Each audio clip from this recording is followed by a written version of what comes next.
to cook prasadam on the 16th. You and my kids. I was going to order from downstairs. I'll have to check. Yeah, Depending, that's why I needed to talk to you. She was busy with something. depending how many people and what. 50. Because we don't have the. No, Anita brings for the big stove. All the things. No onions and garlic in there. No, we don't need garlic. Long time. Okay. Couple of good years. Maybe check with her Yeah. after lunchtime. Yeah. Otherwise, because I was ordering biryani from here, so she said one day, why don't you cook it home? Can speak. Yes, speak to her.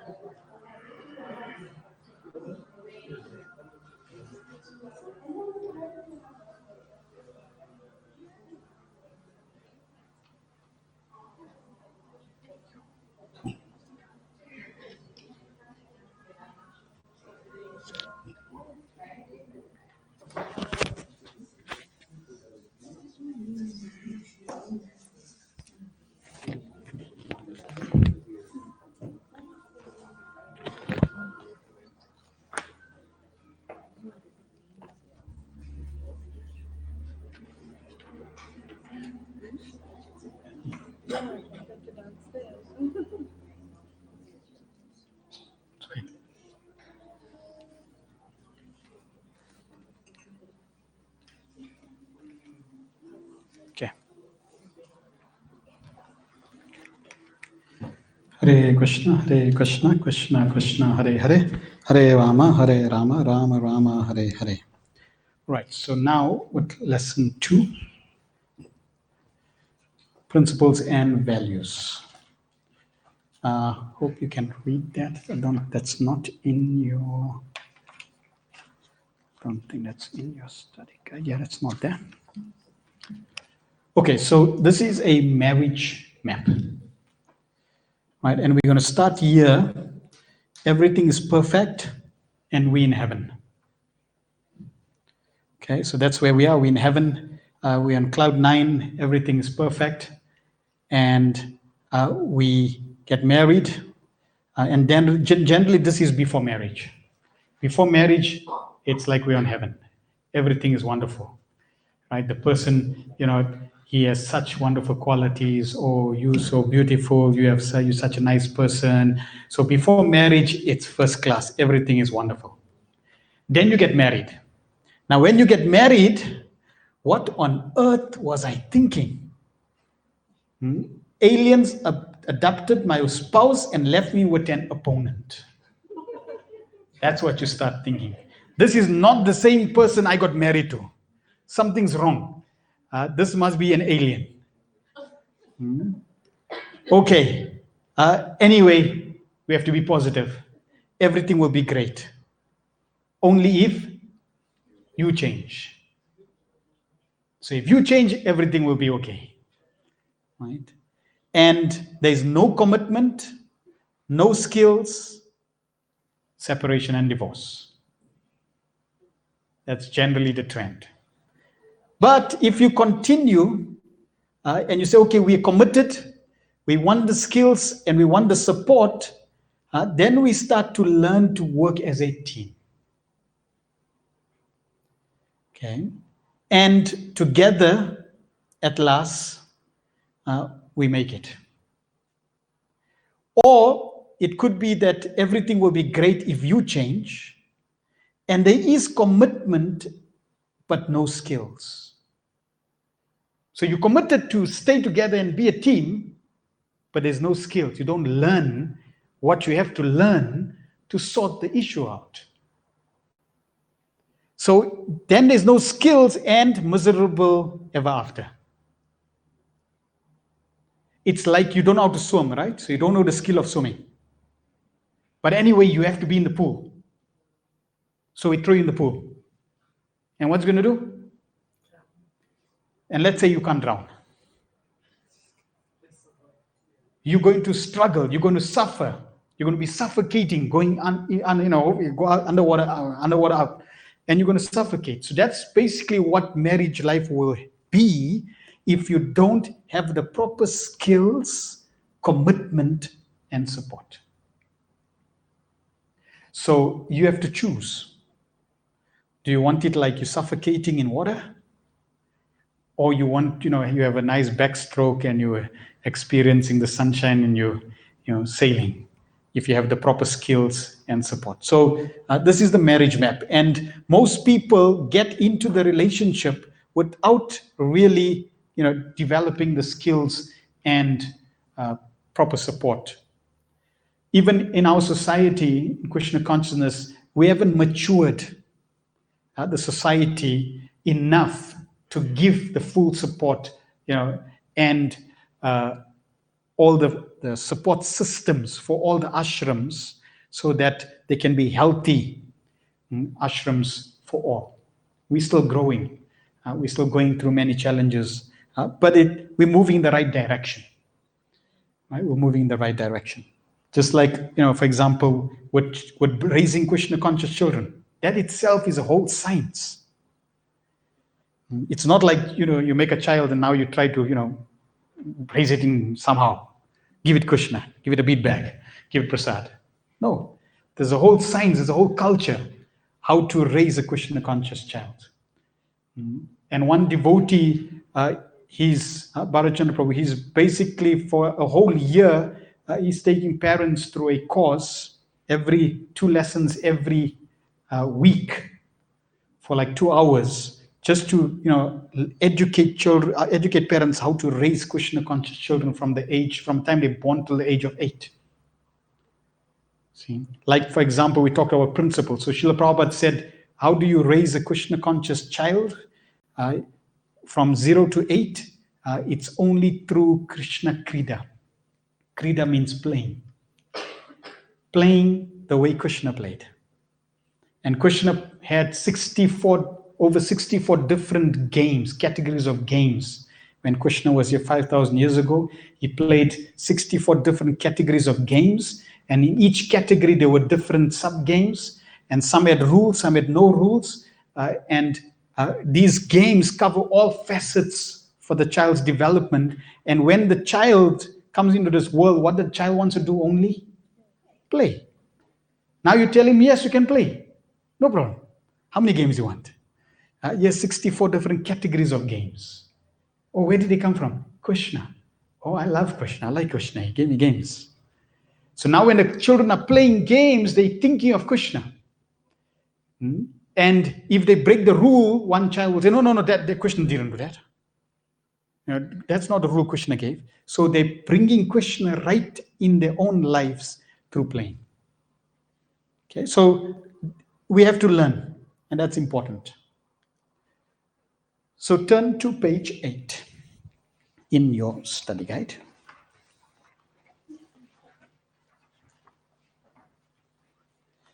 And we want you to, we'll give you about 10 minutes.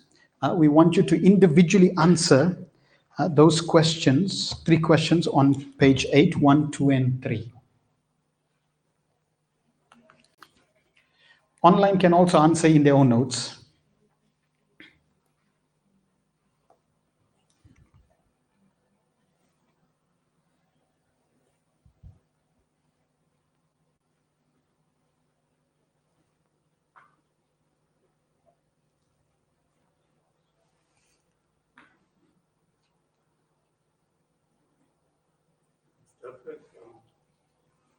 It may be different. It says marriage record on the book. You should have marriage. Yeah, so no, you can answer the ones on the, it's fine.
they can. No, when we ask them to share, then they can share. For now, they can just write in their own notebook.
So once you've done, you just put your pen down and I know that you've done.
Question 2. How should we respond to any shortcomings, preferably in a way that contributes to positive social change? So that could be within our society. It could be, generally from your own experience, because sometimes let's say some of you may not have sufficient experience within ISKCON. So it could be from your own experience in terms of, let's say, the natural society that you're in. And you could answer that in relation to that. So not necessarily, because it would depend on how much experience you have within the society. And even if it's outside the society, the challenges will be exactly the same. It's not like we are a unique bunch and we only experience problem in a very unique way. Just like when I did this course in Mauritius, then we had one student that came from another society. So she wasn't really affiliated to ISKCON in any way. In fact, she came to the restaurant and she saw the notice. She's actually a professor in the Mauritian University, and she saw the poster. So she thought, okay, this would be interesting. So she came. And she's a PhD professor, not a Hare Krishna devotee, not connected, not really affiliated, but she attended the full course, and she came back to me and said, the material that we covered in this course is good enough to be presented to the university students. And she said, but the only thing you need to change is the value principle number 1. And if you see on the next page, which we'll cover, value principle number 1 is alignment to Srila Prabhupada. Because she doesn't know Prabhupada, she's not a Hare Krishna, so therefore Prabhupada is not featured in her life. But otherwise the content is applicable to everyone. It's not only for the Hare Krishnas. Gravity X on everyone. How many Hare Krishnas? Okay, everyone's done. All right. So what I want you to is just pair up. If you in threes, you can share in threes, but just share what you've wrote. We'll give you a few minutes to share each other's points together. Okay, so just share what you've wrote in those online.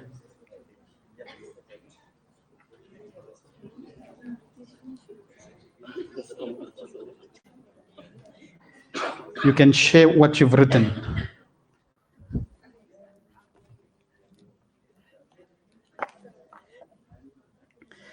And then we'll discuss.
Okay, we'll give you one more minute.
Okay.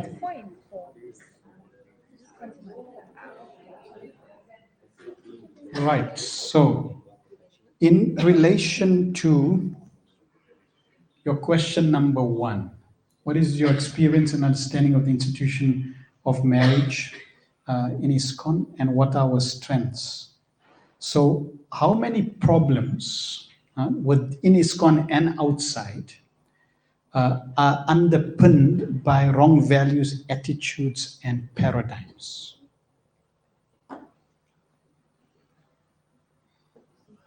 How many problems are underpinned by the wrong values, wrong paradigms, wrong attitudes? All. Yes. All of them. Okay. So can you name some within the institution, within ISKCON, if you're aware, or even outside? What are some of the wrong attitudes, wrong paradigms, wrong values that people come into with marriage life that actually, that causes issues? What are some of the wrong paradigms? Right, let's get a mic. Where's the other mic? Oh, yes. Yeah, you can use it. Hygiene. Hygiene. Hygiene. So, expand a little more. Oh, like, I mean, If you? if you're not clean, or to the standard that your partner wants it to be, it would cause a lot of conflict. Right. So, for Hare Krishna, someone who's a little fanatic, everything he touches do achman. Right? And other person says, what's that? It's like you're fanatic or something, it's like you think everything is like Muchi. See? So that may, and the principle of cleanliness is not wrong. Or even, and I'm sorry, I'm speaking that a fanatical one, but the principle of cleanliness is not wrong. Now consider you get married to a couple. You get married to, not a couple, to someone. Can't get married to a couple, right? So you get married, and your spouse comes from a different territory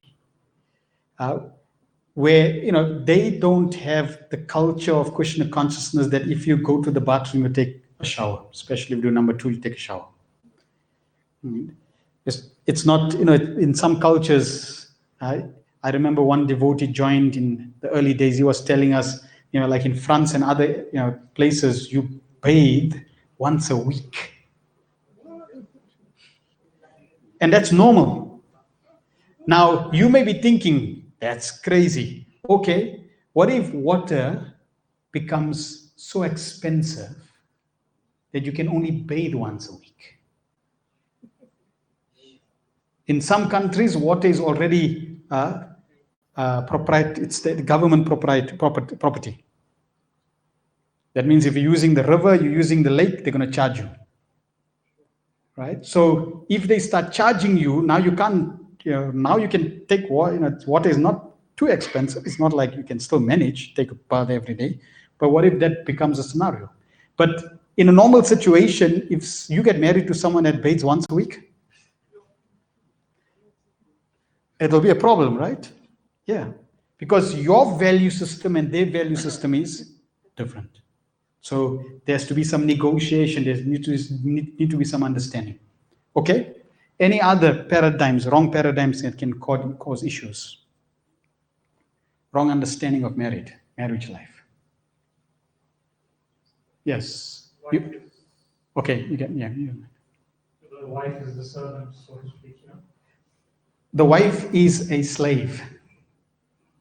Yeah, wife means slave.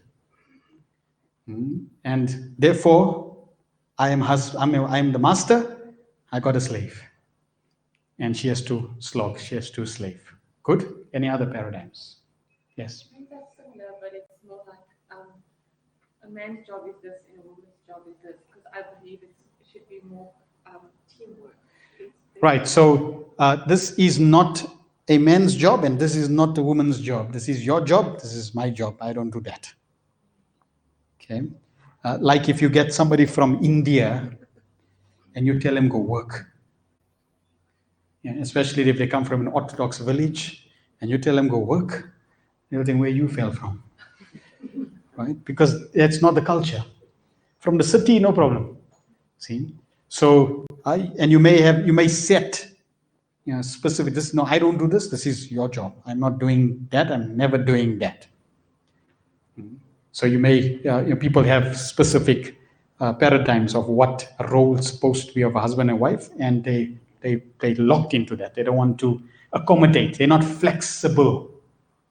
And if you're not flexible, like a ruler that's not flexible, it'll break. Yes. Any other paradigms? Yes. Women should be completely submissive to a man. That's an interesting paradigm. And we won't go so much into that because you can read that in the 7th canto.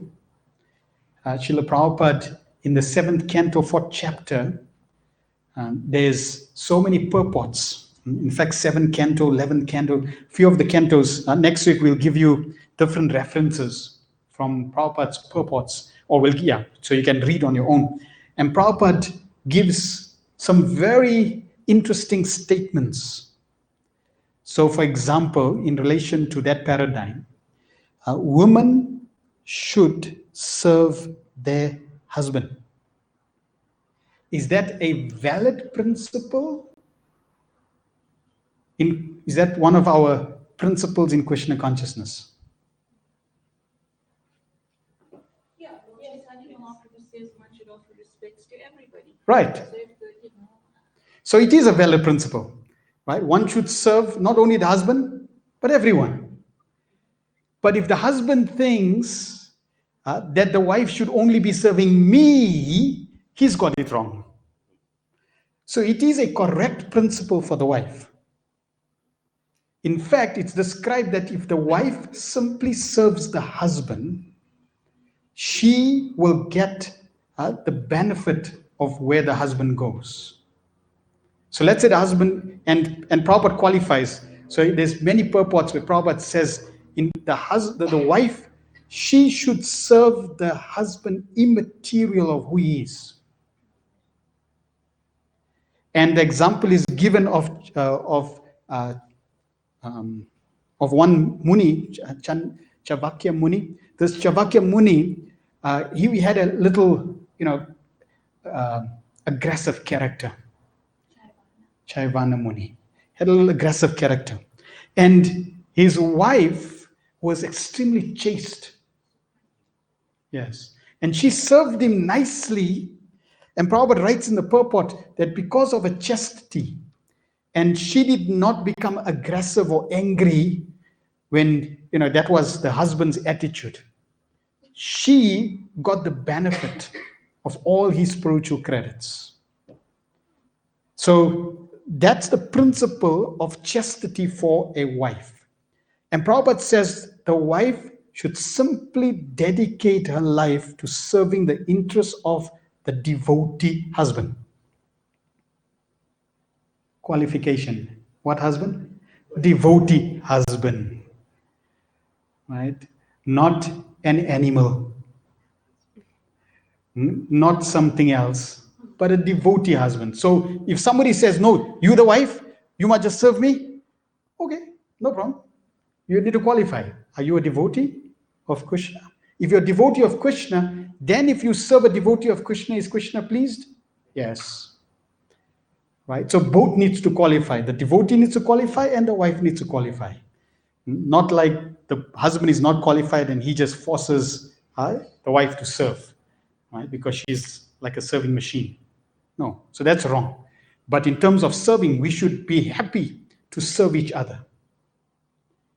Especially as spiritual aspirants, to serve each other is glorious.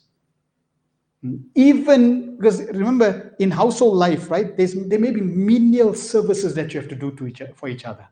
Can you get me this? Can you buy me this? Can you do this for me? Right? Very menial. But those menial services are in relation to a devotee who's trying to serve Krishna. That means they all not just menial services, they are all devotional activities. Therefore, we're getting spiritual benefit by doing that.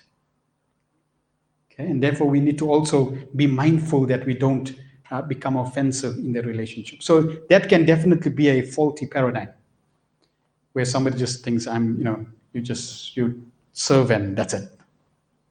Yeah. And that you'll see people with that mentality, they can change their tune very quickly when it suits them. Yeah, very quickly when it suits them. Yes, Sanjay. Yes, so the question is that, so the principle is we should serve someone that's a devotee, but it doesn't mean that because I'm in a marriage now and the principle is not correct, because this person I'm married to, I became Krishna consciousness, and that person is not. Yes. It doesn't give me a reason to not unmarried person. Correct. So the wrong paradigm there could be that, let's say if I got married already, then I became a devotee. Now my wife is not devotee, so therefore I can break the relationship. Yeah, so I can break any relationship if my spouse is not also a devotee or following the same religion I'm following. That's a wrong paradigm. We have the devotees that one of the Prabhupada disciples that was involved in developing this course, Mother Krishna Nandani. She is married to a Muslim. An American Negro lady is married to an Indian Christian. Muslim. No, Muslim. Indian Muslim man, and they have 10 or 11 Krishna conscious children. Tell him for online. Tell him for online. Okay. Yes. Initially she said she tried to force him to be a Hare Krishna, and she found that was a mistake. Then she accepted him, and they have a mutual relation, and they have such a wonderful relationship. Can you imagine, right? 10 children. And she said that when they have a conference, because he's also into teaching, you'll see one of the page or one of the notes that we use is also coming from him. So when they have a conference and one of the devotees will say, it's so difficult, we're having so much challenges, he'll quote from Bhagavad Gita. He's a Muslim. He'll quote from Bhagavad Gita and says, but in Bhagavad Gita, it doesn't, Krishna says you have to behave like this. So he'll educate them about Bhagavad Gita. So, and they have, a very wonderful relationship, even though they're not following the same tradition, but they're both God conscious. Now she's got cancer. She's got cancer, and he's the most more Supportive. Yeah, she's ill and there's still more support. So the wrong paradigm is, or even my spouse doesn't become a devotee, I'm divorcing. Never mind, if she's a different religion, she's not even becoming she doesn't want to be a Hare Krishna, I'm divorcing. Wrong paradigm. Any other wrong paradigms? Yes. You mentioned that Prabhupada gave us the principle. Yes. And we should follow the principle. Yes. The principle is there, but I think as human beings and being in this material world, we all take the principle and we make it our own principle. True. So for instance, as Prabhupada says, that we should serve, the wife should serve the husband. Mm-hmm. But serve doesn't mean you need to be a servant, but not, that we should take advantage of that you correct. should do this and mistreat a woman. Correct. So I think also. So that's why, agreed. That's why, just reading the principle and then putting your own paradigm on that principle is also wrong. Right? You have to take that principle and understand that principle from the spiritual master himself. That this is what it actually means. So for example, Chanaka Pandit says you can beat a dog or a drum or a woman. Right? So then he reads this, see, I can beat my wife. Because Chanaka Pandit says that. So they don't know what the context is, they don't know the reference, they don't know what Chanaka Pandit is implying when he says beat. Right? So, they take it out of context and then they put their own paradigm on it, and then he'll try to approve or try to validate that what he's doing is right. Yeah. So that's also incorrect. And there may be specific principles which are there in the Vedas according to time, place, and circumstances. So you can't just take anything that's, there in the Vedas. You have to understand the context. So for example, a paradigm, wrong paradigm. Difficult family, difficult relationship, difficult marriage, therefore, divorce. So no. See? Or I know it's going to be difficult, therefore don't get married, but stay together, like you're married. It's easier, less trouble. Don't need to go to law cases and divorce case, it's less trouble. See? But if you stay together, not married, what is that? Some people say, well, that's also okay. No, that's not okay. That is illicit. See? That is illicit. So, and if there's illicit connection, means you're not following the religious principles, means trouble. Because these principles, they key, especially if you understand them properly and you apply them properly, according to the acharyas, according to the disciplic succession, they protect you, they shield you, they help you. If you break them, they can destroy you, they can cause suffering. Any other paradigms? Yes. When Srimad Bhagavatam as well is in real life, we'll see that many have multiple wives. How practical is that in this technology? Yes. It's there, polygamy. So the Kshatriyas, they were able to marry more than one wife. In Kali Yuga, it is mentioned in scripture, if you can look after one wife nicely, you're a hero. Forget about a second wife. You can look after one wife nicely, you're a hero. Right? And there's many challenges with that. Firstly, a Kshatriya, he had a reason and a need to marry more than one wife. In fact, in the early days of a society, Srila Prabhupada started that. See? But Prabhupada saw that actually this wasn't right. Srila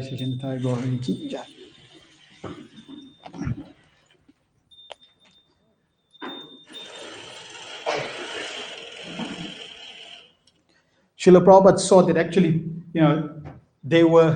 the disciples were just abusing this facility and getting married. Oh, that's another beautiful girl. Let's get married. Right? It was more for sense gratification. It was abusive, and then there was more conflict. There was envy. It was, and Prabhupada immediately stopped it. Why? Because we're not ready. We don't have that capacity. We don't have that eligibility. Right? So there are great souls that have that capacity, and they are. Look at Draupadi, for example. Draupadi got married to 5 husbands. She's no ordinary lady, and they no ordinary man. And if we think we like them, then that's our own craziness. Because we know, because of envy, there's challenges even in the family. Right? So generally, Lord Ramachandra came to set the trend. Ekapatni Vrat, one wife. Yeah. Look after one wife, get purified with one wife, and then perfect your life. So just to, and I can get married as many times as I want. Nope, that's the wrong paradigm.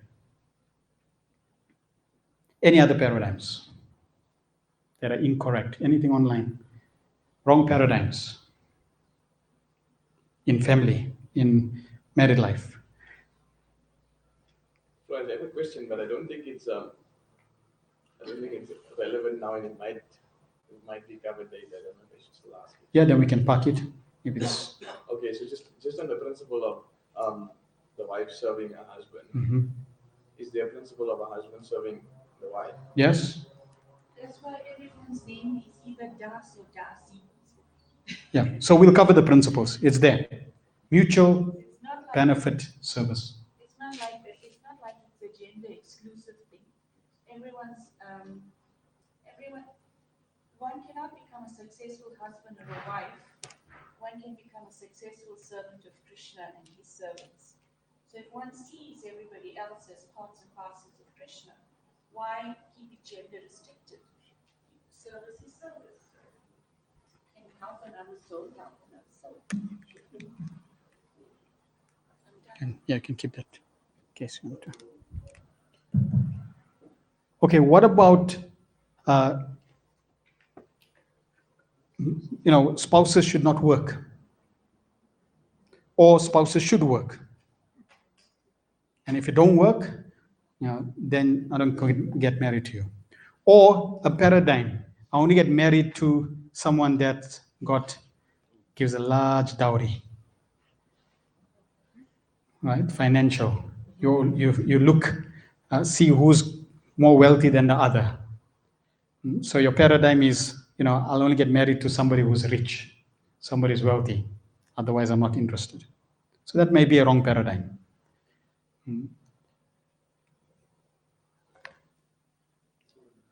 Any others?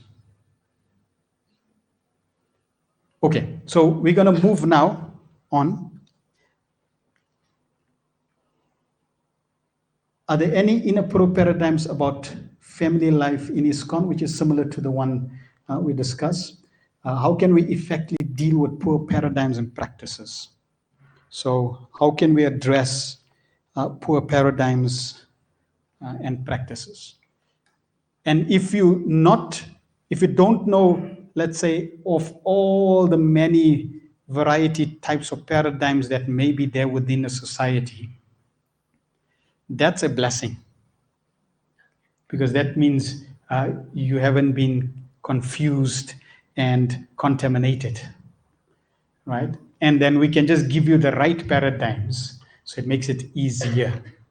So how can you resolve and deal effectively? You simply, go to the right paradigms. So before we go to the right principles and paradigms, we're just going to cover 3 helpful attitudes for Grihastas. First one is we take full responsibility for our own lives. So individually, you have to accept full responsibility for your life. And collectively, you both have to accept full responsibility for your lives. You cannot say it was not my fault. Prabhu, you know why I divorced? It was because of her. It was her fault. Because when you clap, what you need? 2 hands. So both are involved. Even if you were involved and you were wrong 1%, what should you do? Apologize for the 1%. Take ownership and responsibility for the 1%. But you cannot say, I had nothing to do with it. It wasn't me. So take full responsibility. And we have to understand that. So for example, one of the fundamental principles of Krishna consciousness is the law of karma. And what does the law of karma say? Every action has an equal and opposite reaction. Whatever you sow, so shall who reap? Not my spouse. Me. You sow, you reap. We sow, we reap. Right? So if you're going through some challenges, whose fault? Your fault. It's your fault. Now you may say, but I did nothing wrong this life. That may be true. What about a previous life? I don't know. Agreed. If you don't know, is that excuse to be scot-free? No. And not only that previous life, what about the previous to that and previous to that and previous to that? You may have been a nonsense and that's why you're getting what you're getting. So really what you're getting is what you deserve. But the beauty is when you understand that, yes, it's me because I did something, therefore I take ownership and responsibility. And do I want it in the future again? No. So if I don't want it in the future, what I'm going to do? Rectify. And if I rectify, I know my future is bright. Then we avoid blaming others, including the institution. Right? So avoid blaming. Because if you blame, what did you just do in relation to the first one?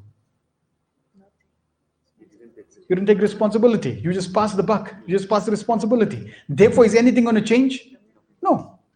Nothing's going to change. See? And the thing is, if you blame someone, you get implicated in it as well. It's also a law of karma. Like when in the first canto, when Kali is breaking the last leg of the bull of Dharma, the last leg in Kali Yuga is truthful. And Kali is breaking that leg of the bull.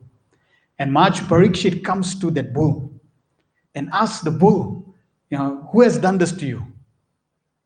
And what does the bull respond? I don't know. Some say it's time, some say it's karma, some say it's my own activities, but I don't know who. The bull did not say, oh, it was Kali who came and broke my leg. Because Bhagavatam says one who blames the perpetrator is as guilty as the perpetrator. It's a principle. Therefore, instead of blaming, you take ownership and you do something about it. You change. Therefore, if you want anyone in this world to change, start with yourself. You change and let the world follow. If they don't, no problem. But don't expect everyone to change because you cannot change people. Then we accept family life and its challenges as an opportunity for personal growth and spiritual development. Don't see it as a problem. See it as an adventure. See it as a challenge. See it as an opportunity to grow. And yes, there may be cobwebs and there may be issues and there may be challenges. Let's address it. Let's look at it. Let's deal with it. Because every situation that you placed in life is a lesson for you to learn. And as long as you don't learn that lesson, you will have to repeat that grade. Just like in school. Somebody fails, a exam. What will you have to do? Repeat. And he fails? Repeat. And he fails? Repeat. They may put him lower down, but he has to repeat. So in life also, Grihastha life, Grihastha ashram, there's two groups of householders. One is called Griha Medi, and the other is called Grihastha. Griha Medi means a life of sense gratification. Both coming together for enjoyments, sense enjoyment. And the pivot of that sense enjoyment is sex life. But Grihastha ashram, it's a spiritual institution where two souls are coming, two couples, a couple is coming and they're getting married in a spiritual institution for a spiritual focus. Okay, it's totally different compared to Griha Medi. So we want to see that our coming together is actually, yes, maybe challenging, but it's a conducive challenge to grow and learn all our lessons. So on page 9, these are the 12 principles that we're going to work through. And these 12 principles, really, if we embrace these 12 principles, we will be fairly prepared to manage our Grihastha life. Alignment, first number top on the list, number 1 is alignment with Srila Prabhupada. Spiritual growth and progress, spiritual equality and material difference, positive and realistic vision, mutual respect and appreciation, commitment and dedication, open and honest communication, personal and social responsibility, economic development and prosperity, focus on children's welfare, family love and affection, regulated balance, and exemplary lifestyle. So these are the 12 different principles which are fundamental and key for any household Grihastha ashram. And we should know, each one of us should know where we stand in relation to these principles. We also should know where we can improve in these terms of principles, and we should also know where our spouse is in relation to these principles so that we can help and accommodate each other. Right. So what we're going to do is break you up in groups.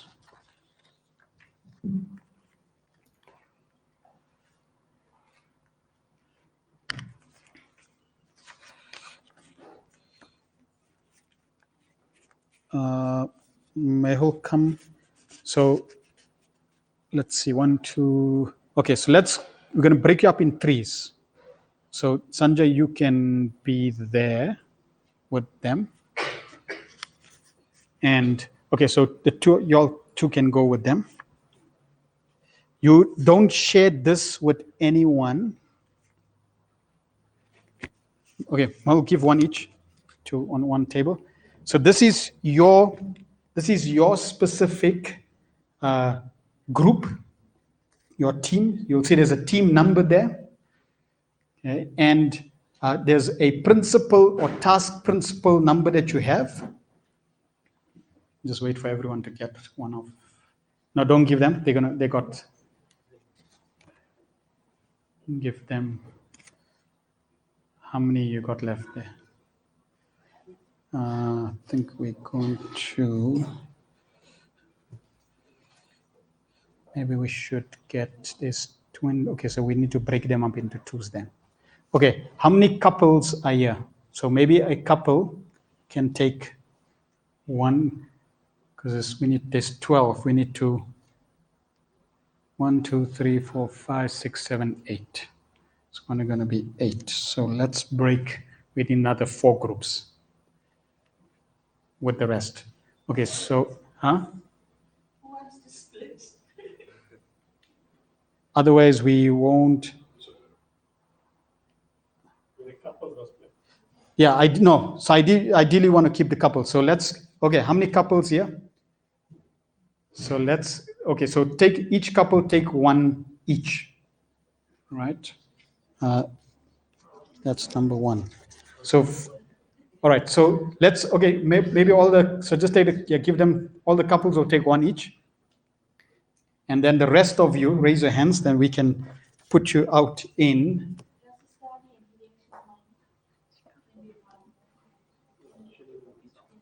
Right, I want to see how many, because we need to get out 12. There's 12 of them and we need all 12 out so that we can cover.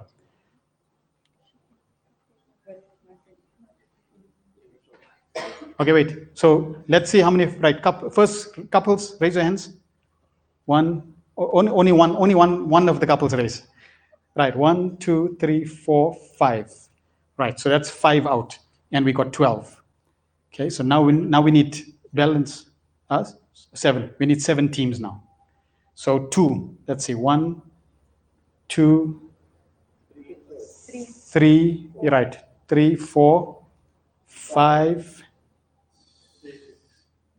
6, and one more. Okay. Okay. We'll do 1. We'll do 7. Right. So pair up, and you should each one pair up, and you should get 1 each from Shankar. And then there should be 1 left, which we'll take.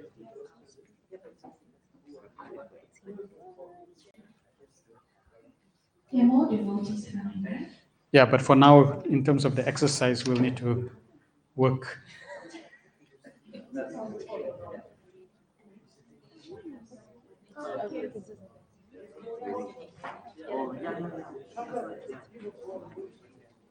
Okay, so everyone in a pair or in a couple has got attention. Everyone's got 1 couple, right? So this is what you have to do, right? You're going to keep this This is now your team, one, and let's say in this case, whatever principal is attached to that team. So your team and then your principal, you keep that for you for the rest of this course until the second Saturday or third Saturday. And you will answer all the questions that we're going to go through in relation to this principle that you got. Right? So instead of each one doing all 12, which will take a long time, we're breaking you up in groups, and each one will focus on that specific theme principle that you got. Clear? Right? So all the questions that will be answered will be related to your specific theme. Then if you turn around, so the front is what we explained. At the back, it says your mime. So at the end, on the last Saturday, you'll have to come and mime. Now, you know what's a mime? A mime means you keep quiet and you act. Right? It's very entertaining. So you need to present a mime in a way that you can reveal to us, and the audience will identify what principle we're talking about. Okay, so you can prepare or think, and it's a few minutes, very simple. And then we'll also round up the different lessons in lesson 12 will be related to that principle. Okay, so right, I'm just going to go over this session, this slide. No, so online they should already have an Excel sheet with their groups, with their principles, and they're going to do that on their own. So they one-man group. Okay, I'm just going to talk a little about the principles and values, and then we're going to go into this group work exercise. So consider, this is a door. How many of you, who will open that door?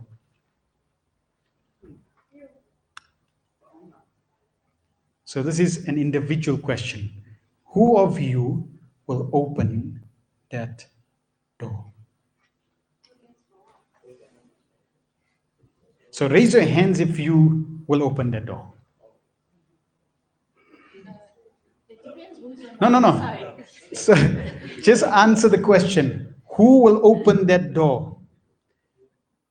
Right, now there's 1, 2, 3, 4, 5, 6, 7, 8 of you that will open the door, and the rest won't. Okay, so you can see there's already a different paradigm. Because those that have raised your hands, what should you be asking? How come they didn't raise their hands? And those that didn't raise their hands, they should be asking, why did they raise their hands? And the answer is very simple. Because those that raise their hands, they have a different paradigm, because they're seeing something behind the door that the others may not be seeing. And those that didn't raise their hands, they're seeing something behind the door that the others that did raise are seeing. Right? Somebody maybe is, well, maybe Yamaraj is behind the door.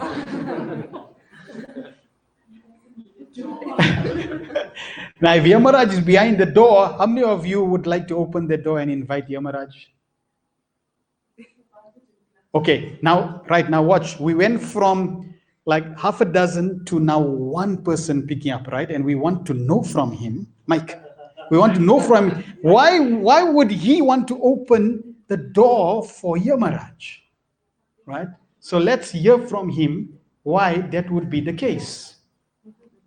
Because it will reveal a certain paradigm.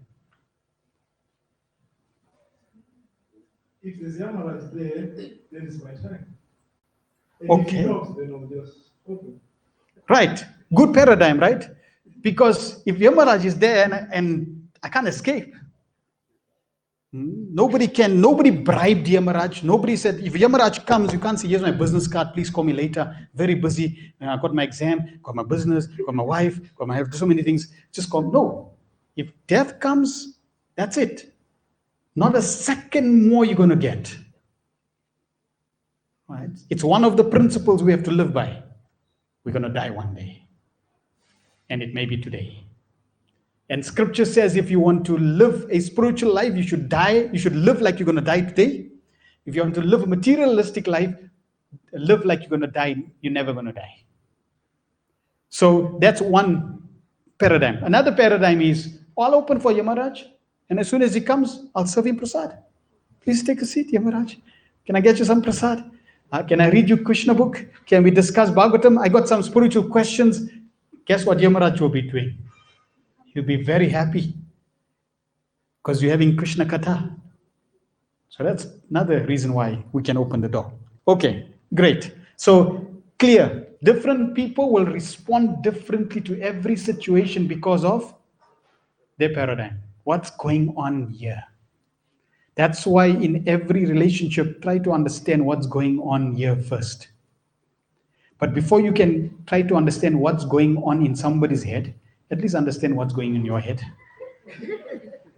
At least know what's all the garbage or no garbage upstairs for you first, before you analyze someone else, because you may analyze totally wrong. Right? A relationship is between how many people? 2. So really, a relationship is between 3 people.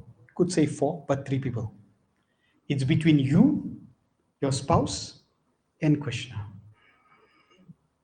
It's a 3-way relationship, not a 2-way relationship. So you can't just say me and my spouse. It's me, my spouse, and Krishna. Because if you ignore Krishna, he will ignore you. And you don't want to be ignored by Krishna. Okay, so it's like a triangle. That's the husband, that's the wife. The more they focus on Krishna, who's the apex, the top, or rather Krishna. So the more they focus and the more they strengthen their relation with Radha and Krishna, what happens to their relationship? Also gets closer. So the more you bring Krishna in the center together, the more the relationship strengthens. Another example. So the milk is boiling and starts to boil out of the pot. And the milk criticizes the pot. Because of you, I'm boiling out. True? It's because of the fire. But can the milk see the fire? No. He's experiencing the fire. He can't see the fire. All he can see is the pot. So he blames the pot, but the pot's got nothing to do with him boiling out. It's the fire. So very often in a relationship, we blame the person that's closest to us. Or the person you see. It's your fault. And they don't see the fire. The fire is the law of karma. The fire is your own actions in the past that you're getting. The pot is simply, in Sanskrit, called nimitta, an instrument.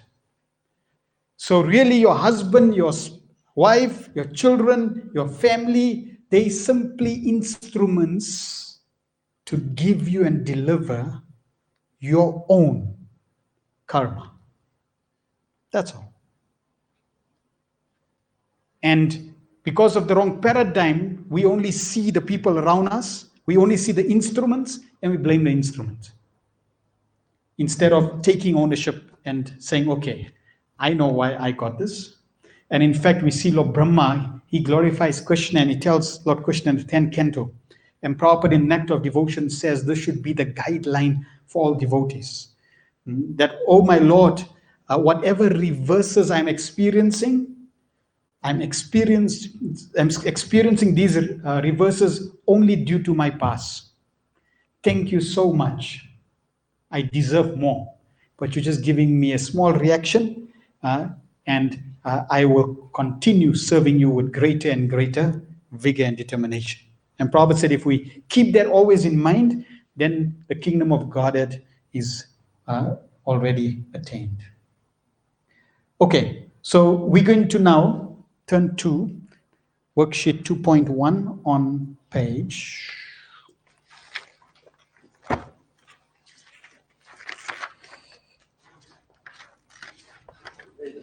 14.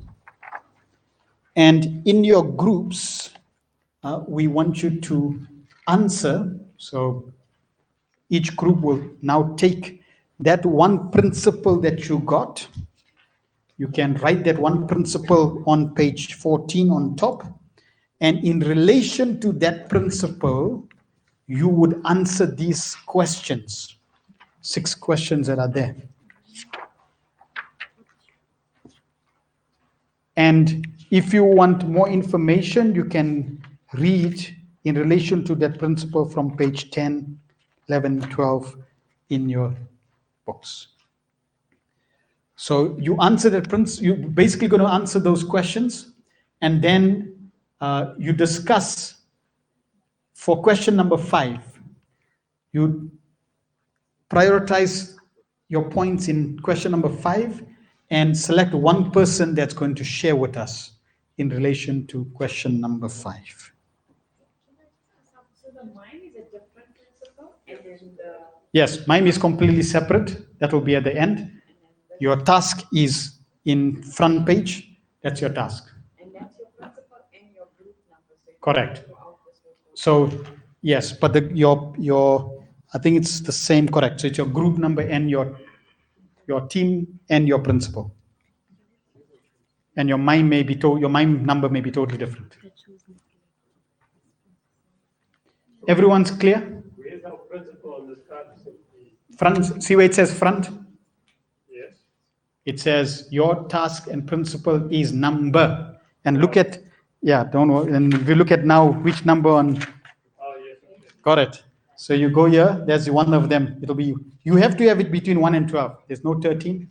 Must be between 1 and 12. So that should be a principle. Clear, Sanjay?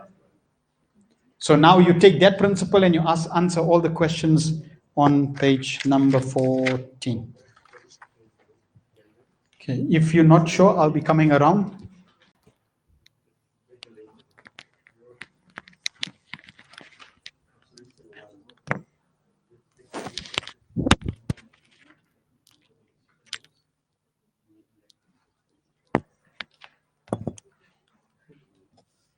So we'll give you 15 to 30 minutes for that.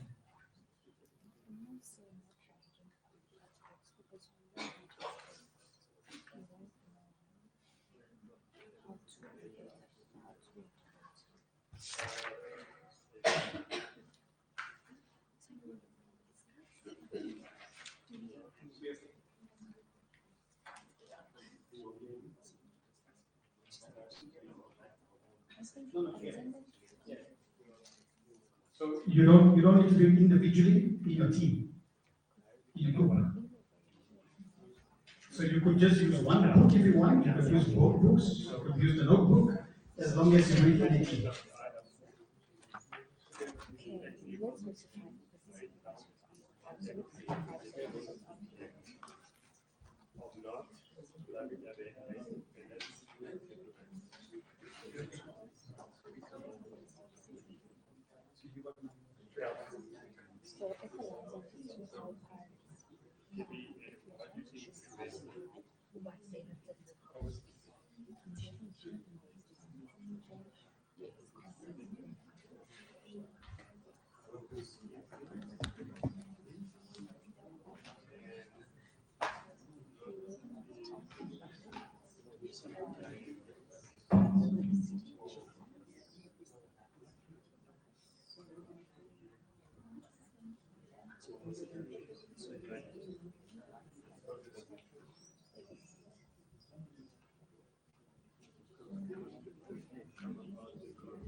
what the next principle? My own chance is 60 rounds. My mind was, I will not feel. I will not feel.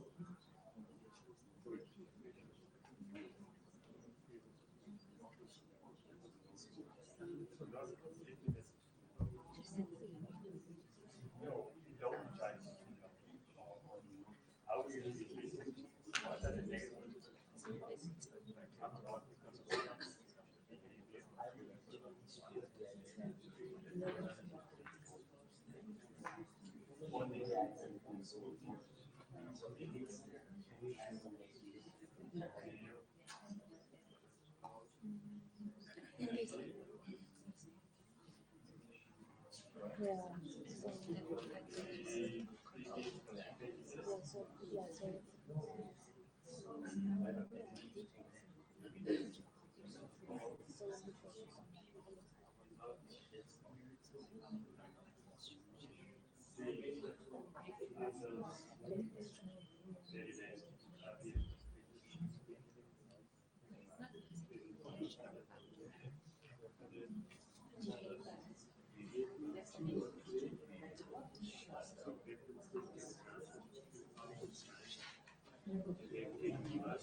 undermines of this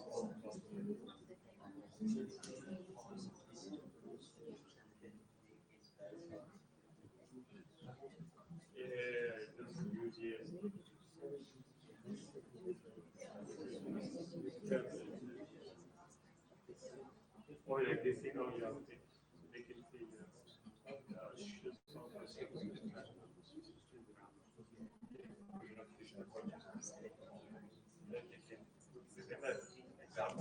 I see it like this, how you can move from this one classification because you analyze the fact that it was given in our life, so that we know and have fixation.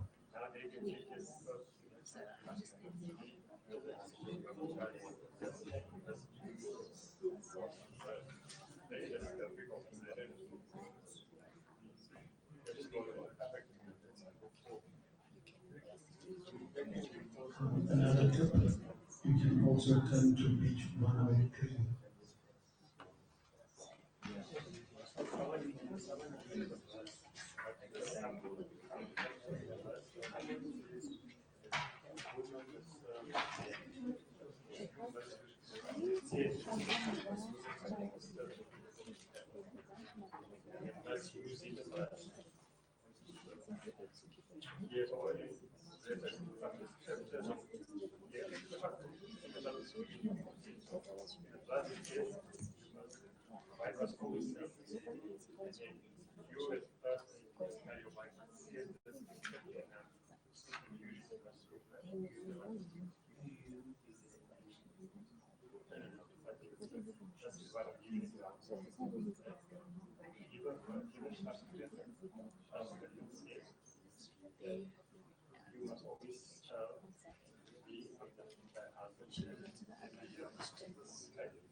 Your wife married, the husband is Because the basis is the basis of thinking Because you serve me, I can't do it. I can't do it.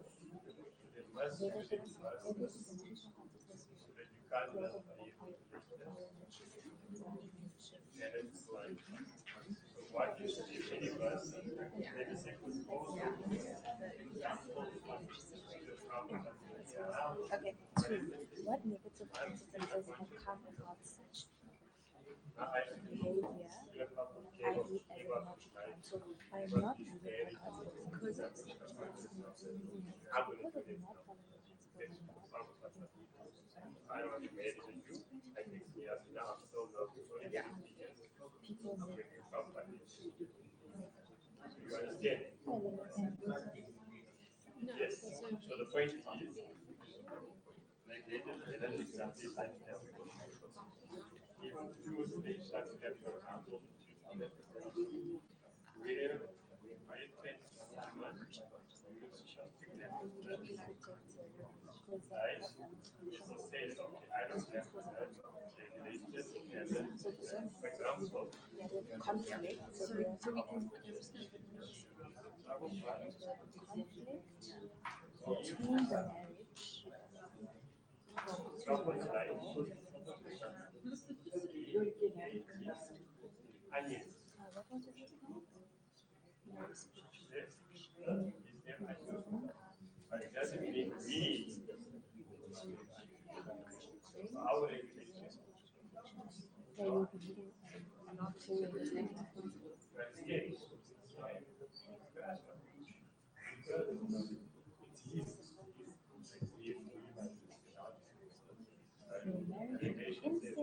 Insane.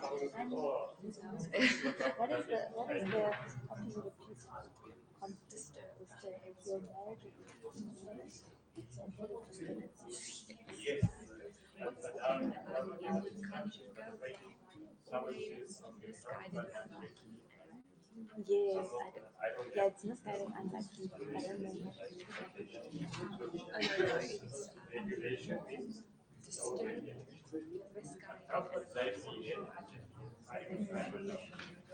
So no special protection, leading a materialistic life, your marriage will be insane and disturbed. yes. And now, for example, Oh, the third one is about give three shastic references, for example, from Srila Prabhupada's writings that have been misinterpreted and misused to undermine eyes and what becomes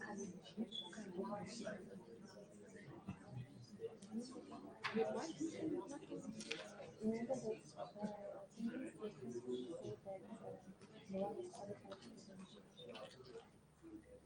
Oh, yes, but that's not a Shastra. That's not a they said Shastric reference or examples from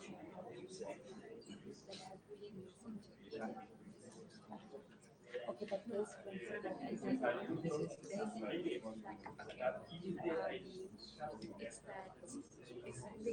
so even someone I go to your effort and say, sorry, no, I don't have to go there. Yeah. I don't really have to do this.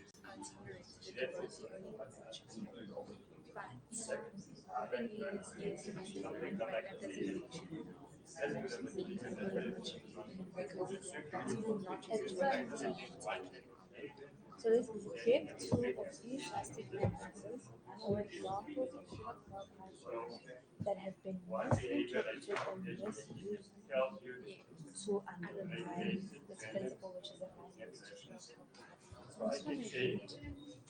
but that see for us it doesn't really work because alignment outside is Papa teaches us yes, life is consideration, time, place, and circumstance. So that is also the reference, right? Of opportunity. It's that, or even if God was mistaken, even though certain would be in a situation, come and do service. You can't who are we to live and do all these things and come and put so yeah, so that doesn't mean that even though Prabhupada's holidays then we should. so In the field of business life, one should take into account the local culture without compromising traditional class teachings. One should not attempt to simply transpose practices from one culture to another without understanding the principles and values underpinning them. This is really difficult to answer.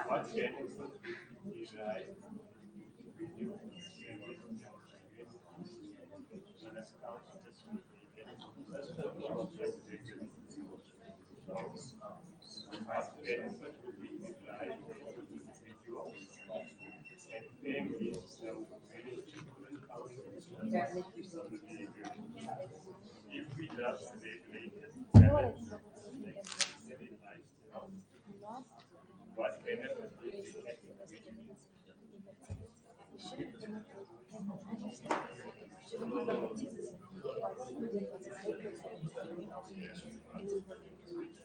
so I think that means like a broad spectrum of this. You just say that help her Yes, I like that. we shouldn't imitate. I'm going to say number two. So,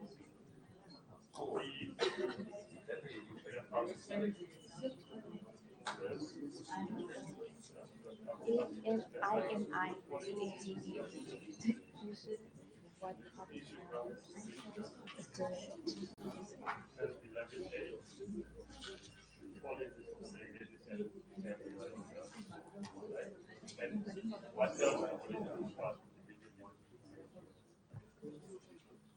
How are we doing? Still more time? Okay, all right, good.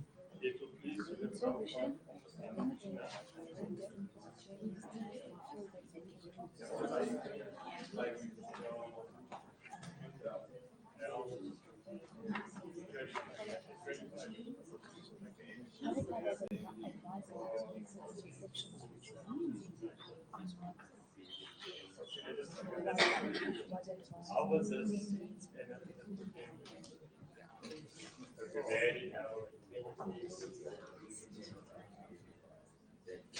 To make exceptions I would say family. once and have to make exceptions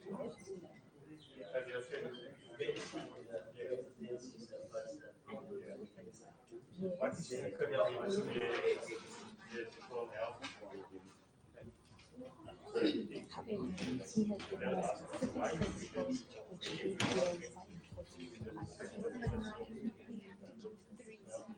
It is give two. This specific principle that I want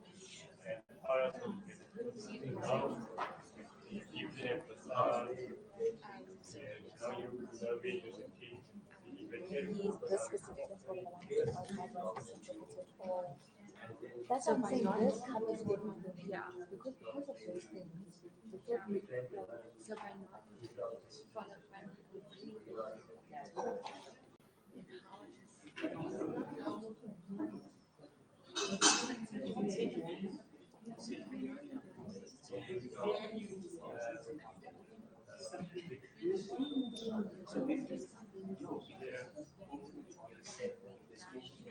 see, it doesn't work.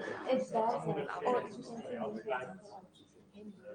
for example, it doesn't mean that if I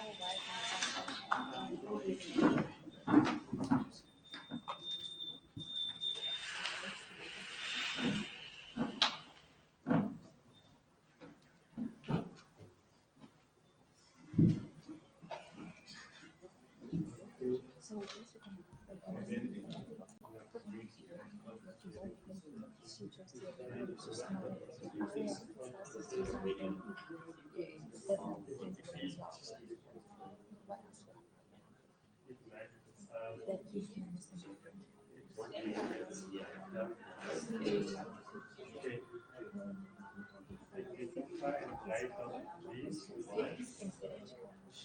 that would be right now.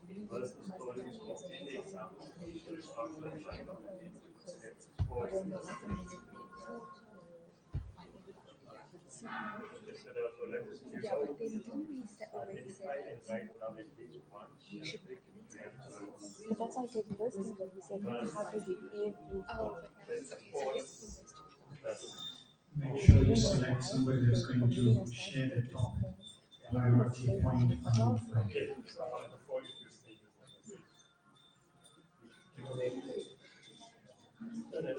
Applications could be example, but then you also have. No, we're not saying that. We're saying someone can interpret it to be wrong and do the same thing. I think maybe you can use the example of the when you had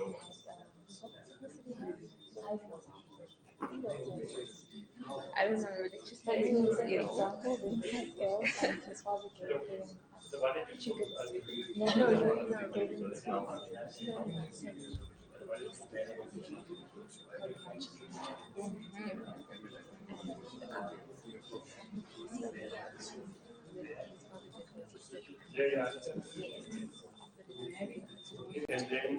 and all example yes, but my agreed not advanced sales ministry. I think the same thing has a very when you official I just didn't you have to pick up like you can't be an expert because my percentage is high I'm saying yeah but for an example, is it diverting?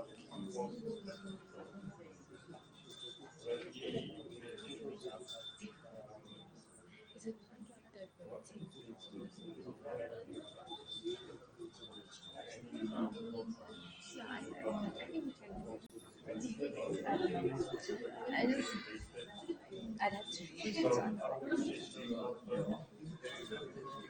let's move on to the next one.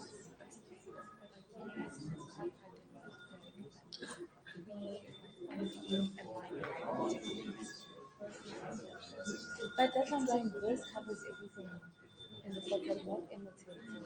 Just people keep the things that they do very good for the time. So I feel like this is like, yeah, I think you do. more time.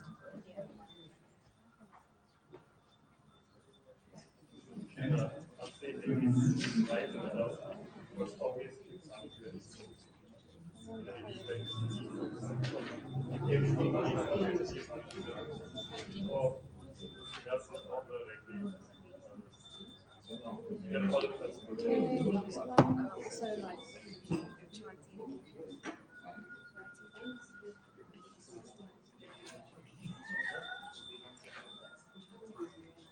no.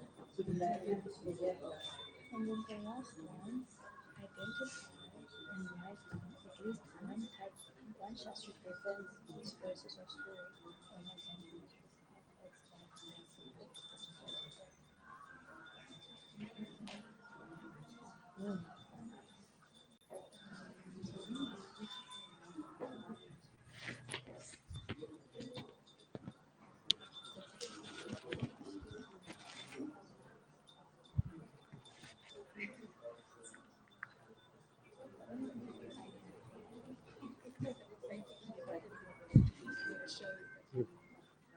Prabhu, I'm going to get a ticket. What is Mataji's name?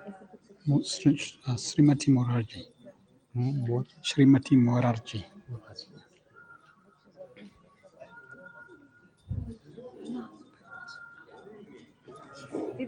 I don't know if it makes sense. I'm gonna think about it.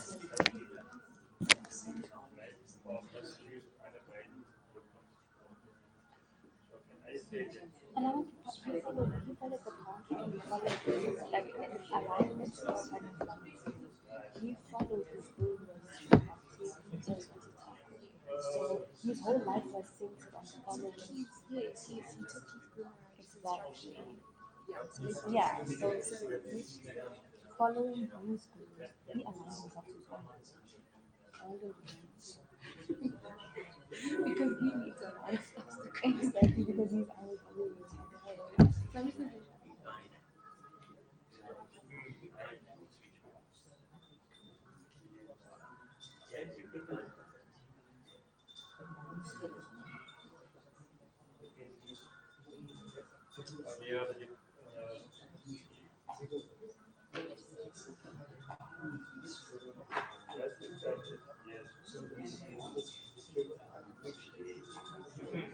So I take a story of what my husband really thought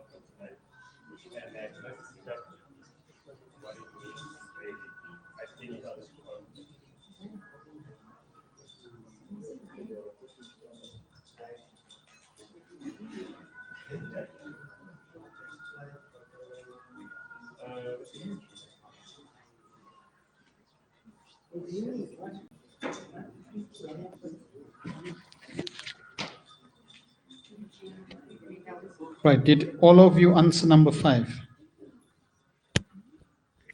Okay, so if you didn't complete, you can do that on your own later. But at least we're going to now go over question number 5. And question number 5 is, what benefit would we derive as individuals and families if this principle were applied regularly? It's also important. It's not a once-off practice. I did it last year. That's it. No, it's regular, right? So let us share. We'll start with team 1. So you can tell us so we're going to go in sequence 1 to 12. Tell us your principle and then tell us your benefit. Right? Where's the other mic?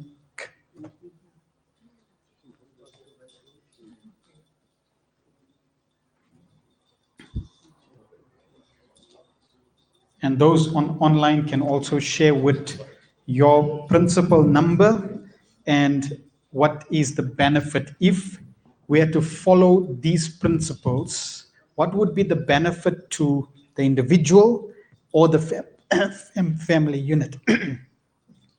So we got alignments to show Prabhupada, and he said we wouldn't deviate from his teachings, thus constantly remaining fixed in Krishna and serving him and the Vaishnavas. Secondly, we'd have a sane and peaceful family, marriage, and community. Lastly, there'd be less conflict and room for misinterpretation because we would be following the principles given by Prabhupada for what they are and not what we think they should be. Very good. So if we keep Prabhupada in the center, Prabhupada's focus, teachings, principles that he shared, it will definitely create synergy. There will be a stronger community, stronger family bond, less conflicts.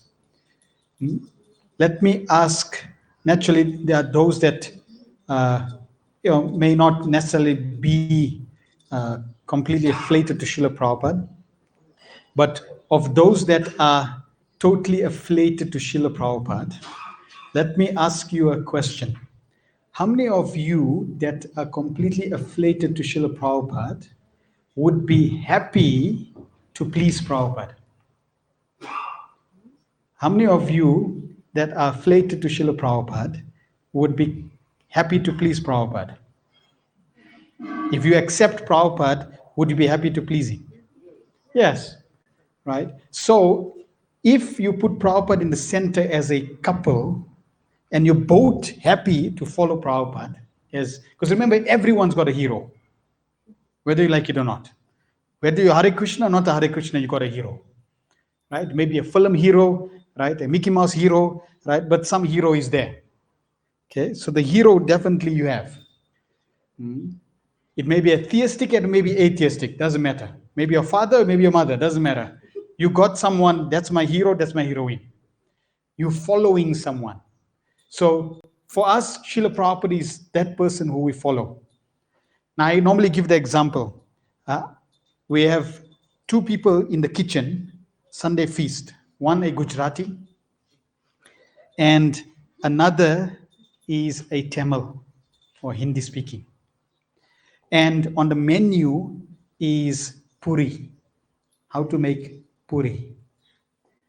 And they're both in the same team to make the puri. So now the Gujarati goes in there, and how do they want to make the puri?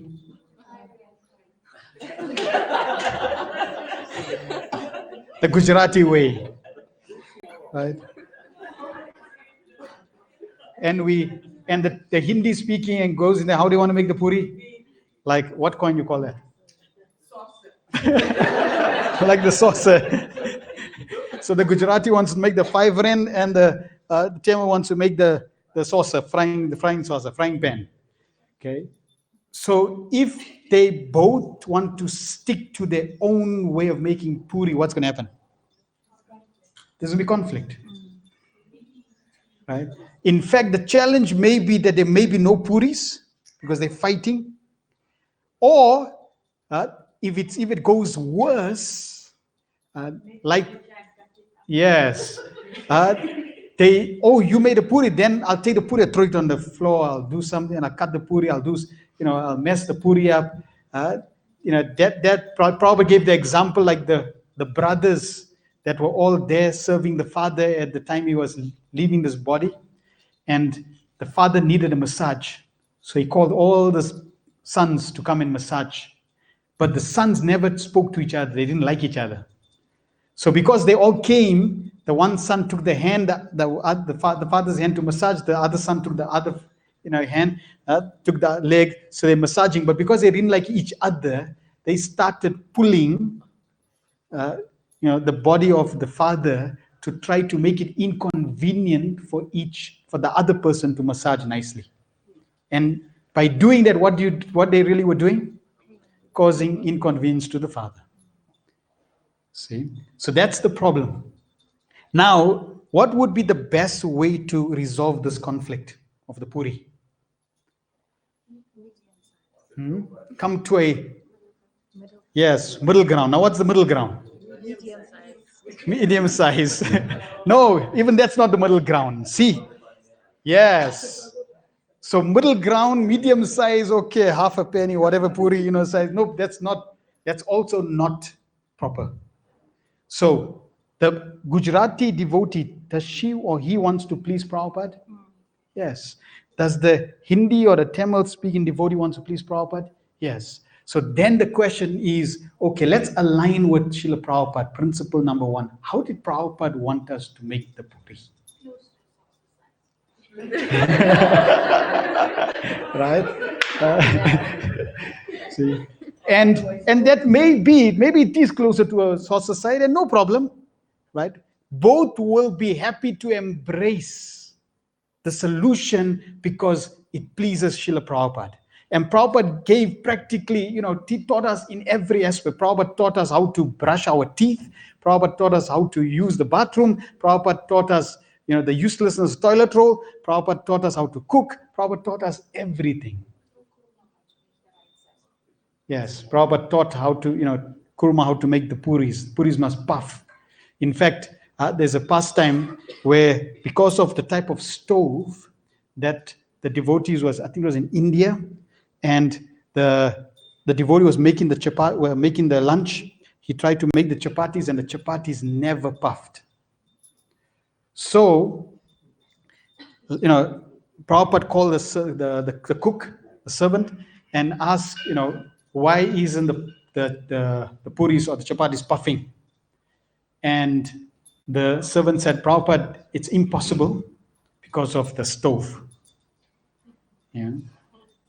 So Prabhupada then came into the kitchen, and Prabhupada rolled the chapati, and Prabhupada put it on the stove, in a special way of making the chapati, and the chapati didn't puff. So what do you think the devotee like smirked, like, see, like I told you, Prabhupada. So Prabhupada makes the second chapati, puts it on the same flame or the stove, and guess what happened? It puffed. And Prabhupada took the puri and threw it at the devotee's face to return his smirk reaction for that. See? And obviously the devotee realized his mistake. So, yes, Prabhupada showed how to make the puri. So if you make it like that, Prabhupada will be happy, the devotees will be happy, the community will be happy, there will be peace in the family. Right? So try to find that common ground. And that's important. We're going to discuss that after lunch. Before you get married, try to understand, okay, which ground do you follow? Which basis, which foundation, which principles? And Srila Bhaktivinoda Thakur said that we should rather discuss the common grounds that are both that you both appreciate than the differences, and try to amplify and support the common ground than the differences. Okay, so that's good. Right. Second, who's got number 2?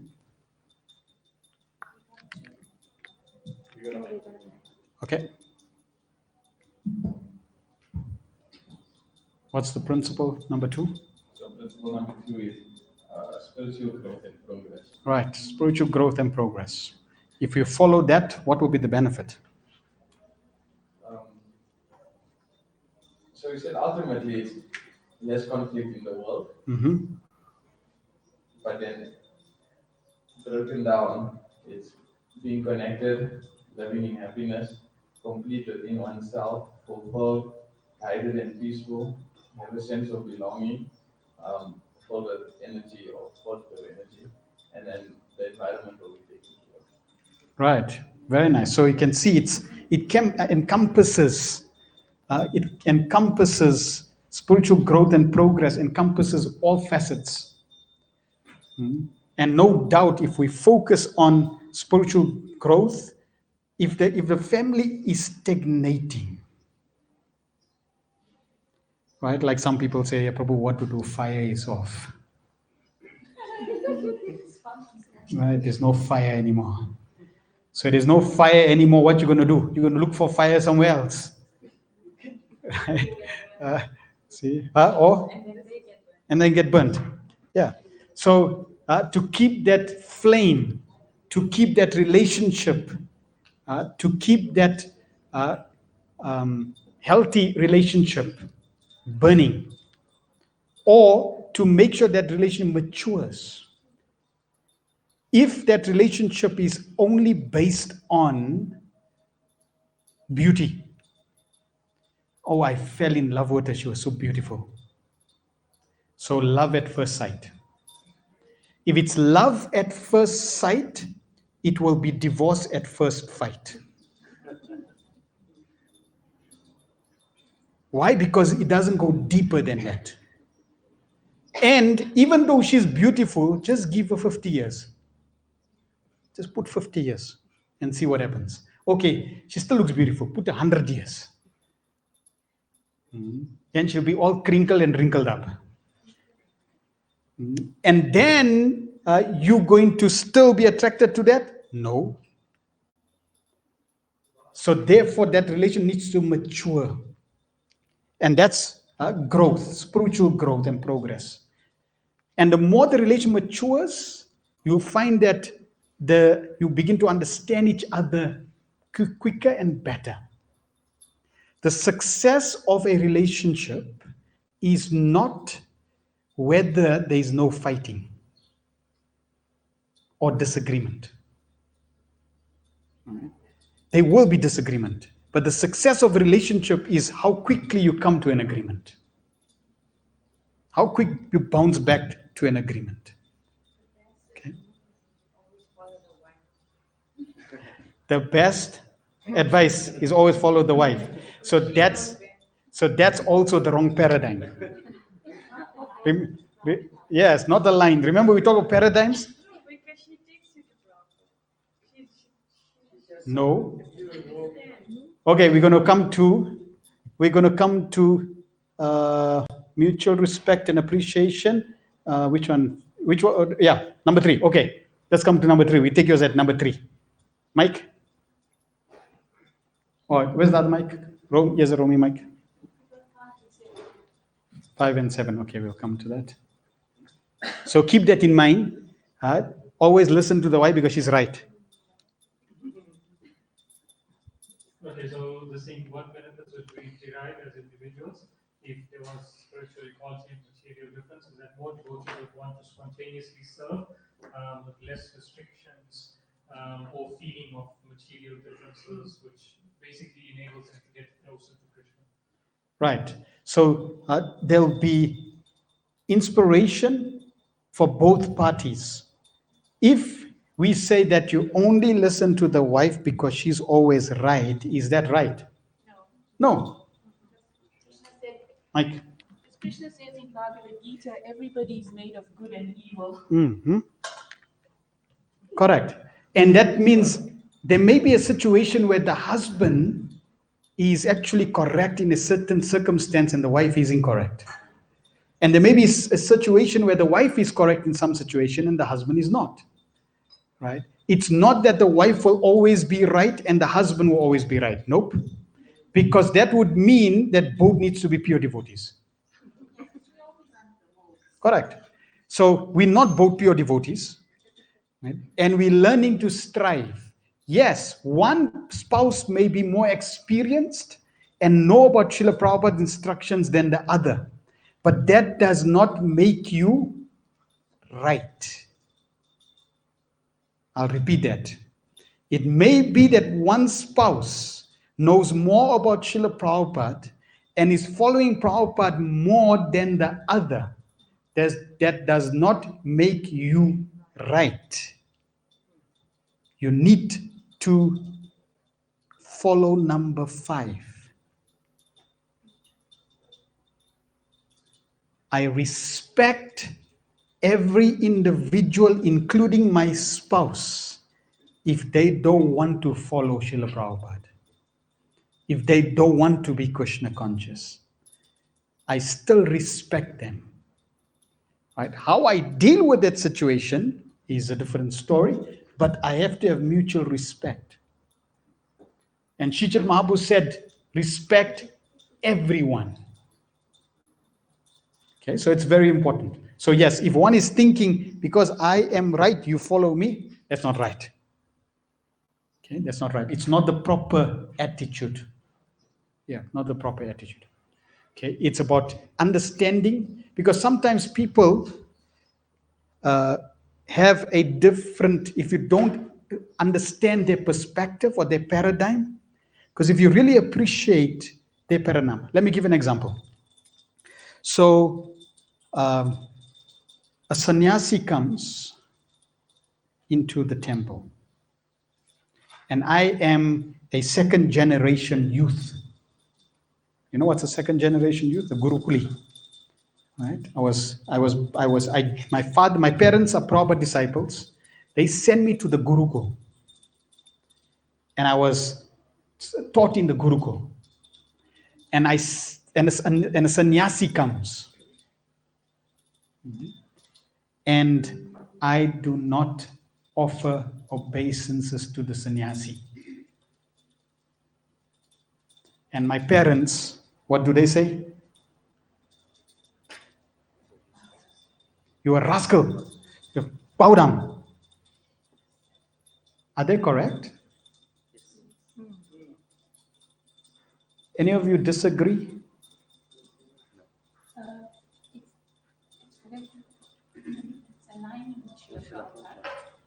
So it's in line with Srila Prabhupada. Very good. It will be good for his spiritual growth and progress.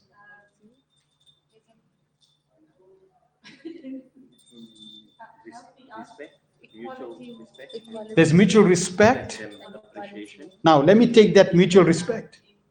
Mutual respect for who? For the sannyasi or for the boy? For the Gurukul, for the second generation boy, or for the sannyasi?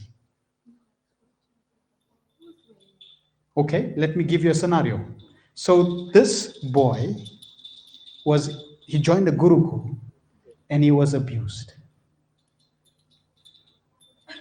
And he was abused by a sannyasi who was meant to teach him. You do it for respect of his Prabhupada. That may be, but here's the scenario. So he was abused, and not just one time, many times. So he was abused many times, exploited many times, beaten many times. And let's say it so happened that it's the same sannyasi. Now, don't say this never happened. Okay? Because our history tells us it did happen. So now here's the same sannyasi that comes, and here's this young boy, and he sees the sannyasi. Should the parents force him to bow down? Exactly. See, Now the paradigm changes. Now mutual respect means we have to respect what he went through also. Because you can't force him to offer obeisance because it's going against his inner being. There's something that's stopping him. We need to address that first. We need to understand what he went through, address that first, then he'll be very happy to offer obeisances. But if without understanding, you just say, you rascal boy, just offer obeisances, you're not mutually respecting him. You're respecting the sannyasi, but you're not respecting him. And even then, if that fault hasn't been rectified, you can't just say, listen, young boy, just forget it. Because if you're telling him just forget it and you apply it in your own life, when something happens in your own relationship and your spouse should just tell you, forget it, what are you going to say? Like, hell no? Okay, then, well, if it's hell no for you, then why are you forcing it on your child? Okay, so mutual respect and appreciation goes a little more deeper than just face value, just respect. No. Yes, we need, and it may take some time to allow the child to overcome that obstacle that he's going through. See, and in that way, if he overcomes that, then he may grow spiritually. He'll start pleasing Prabhupada. And there are some devotees that were in the same situation. Some Gurukul students, they went through the same scenario, right? And they were also abused and exploited. But because of their spiritual growth, they were able to rise above that exploitation. And they would offer respects even to the person that exploited them. Why? Because they would see it that I deserve worse. And Krishna protected me and minimized the reaction.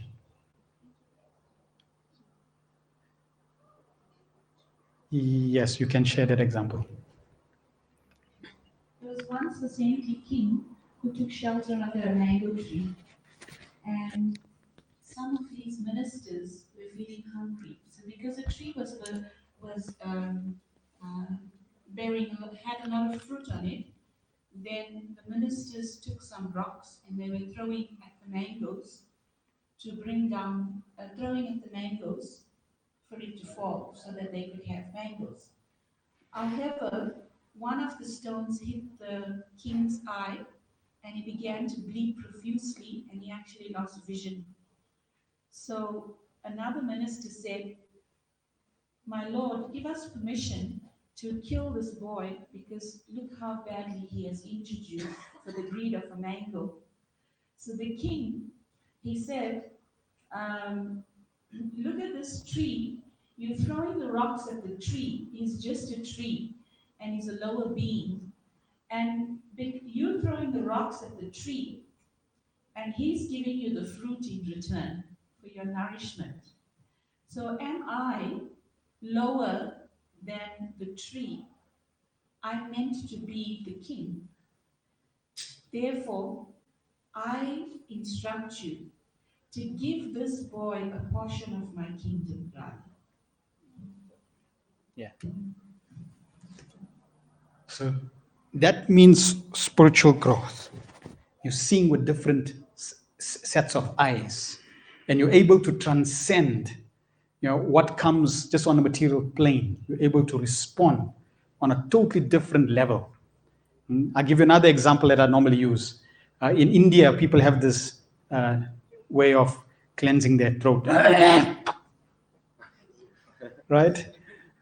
So there's some devotees were in the car, and another devotee was walking past. And this devotee in the back seat so happened that, and this devotee, he happened to come in the way and he turned to the devotee in the car, folded his hands, and said, "Prabhu, I'm very sorry I came in your way." And then walked away.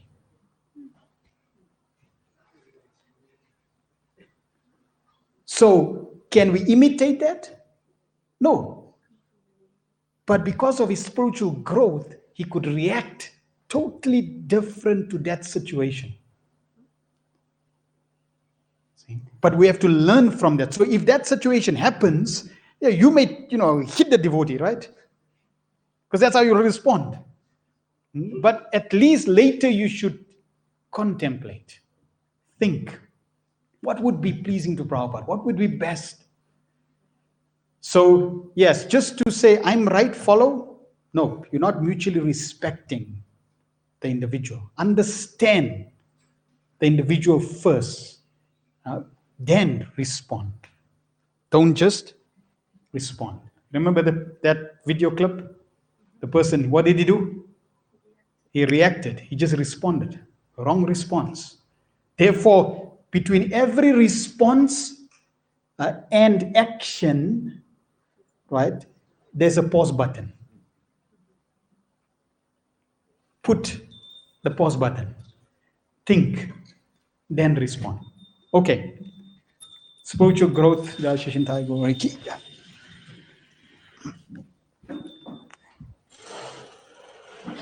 Yes, question. How will you come home and then someone attacks at home? Should I pause first and then respond? So if somebody attacks at home, depending, Narad Muni was attacked by Magradi hunter. Right? No.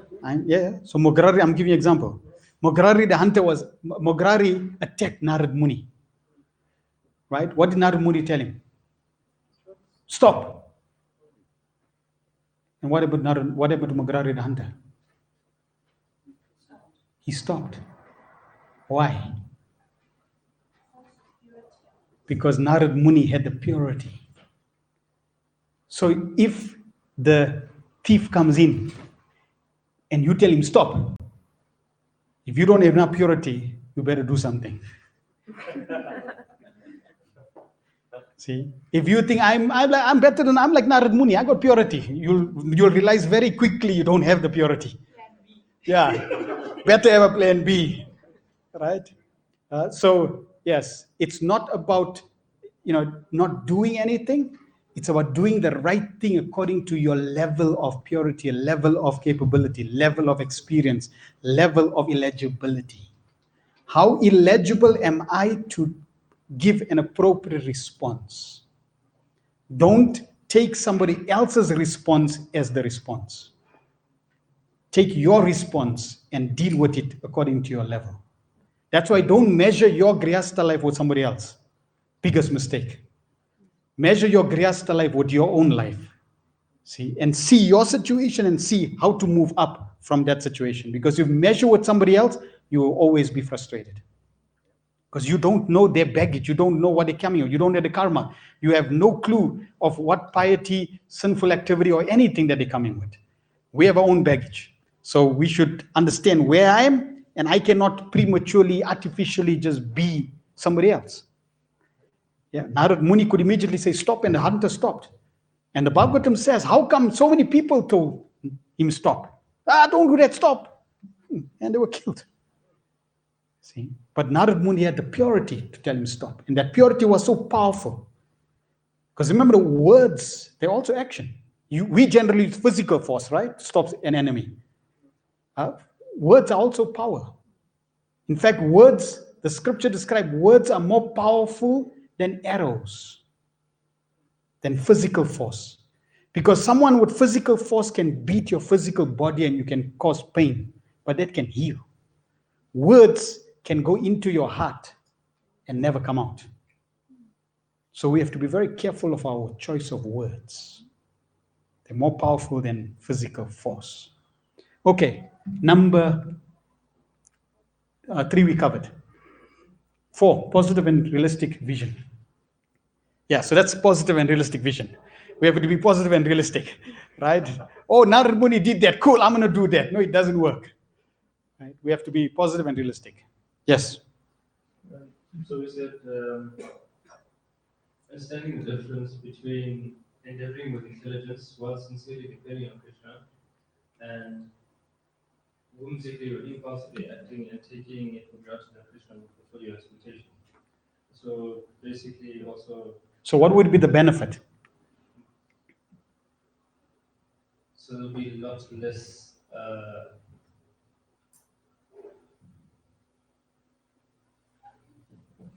A lot less unnecessary convenience due to our own lack of intelligence, and we'll have more well thought out decisions. Correct.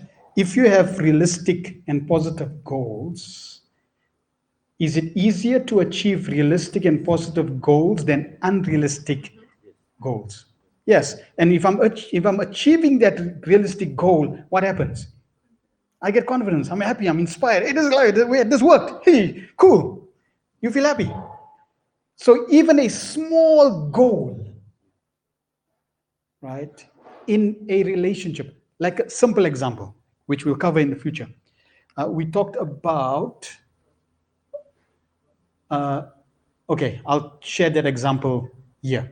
So when we're talking about this one, I'll give an example. But if you make simple goals, which are realistic and achievable, it will inspire you, no doubt. Okay, and inspiration is key to progress in any relationship. Okay, number 5. Who's got number 5? Mike? If you follow number 5, if you mutually respect and appreciate, what will happen? What will be the benefit? If we follow and appreciate, respect and follow all the teachings of both parts, our life becomes easier.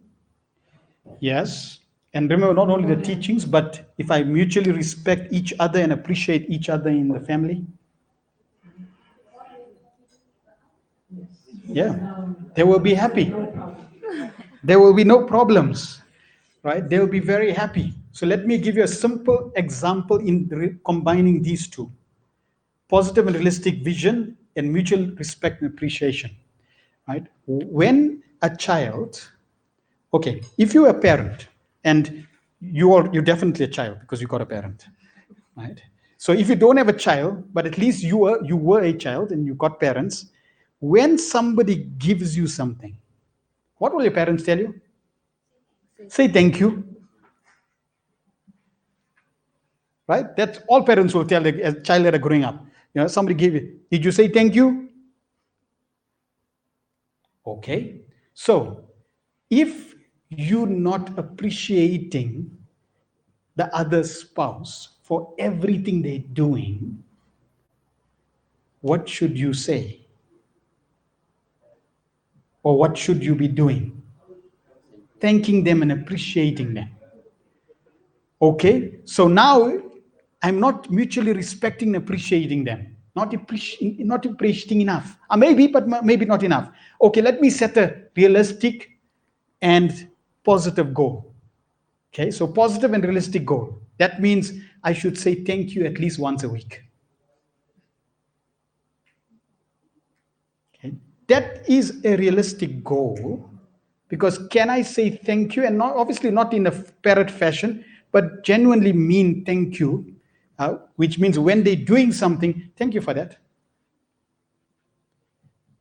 Thank you for buying that. Thank you for offering that. Thank you for cooking. Thank you that that prasad was very nice. Thank you. Could have been different ways, but is that difficult?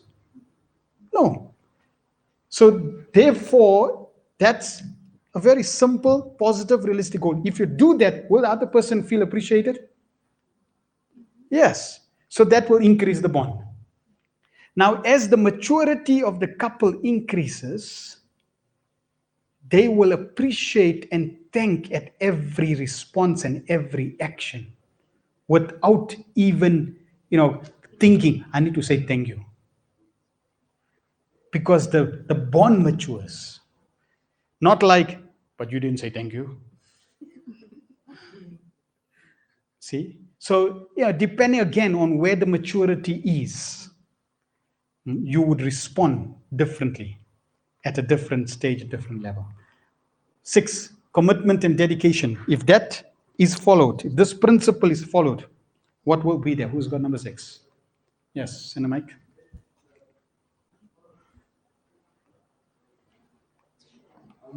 So we've got different points here. The energy that one has, it becomes more focused on the task because you're dedicated to a certain thing. Right. So there's more focus and energy. Yeah. Certain levels of awareness when executing the task. So you become more aware of things that you're doing, what you're not supposed to. You become deeply invested. People become more accountable.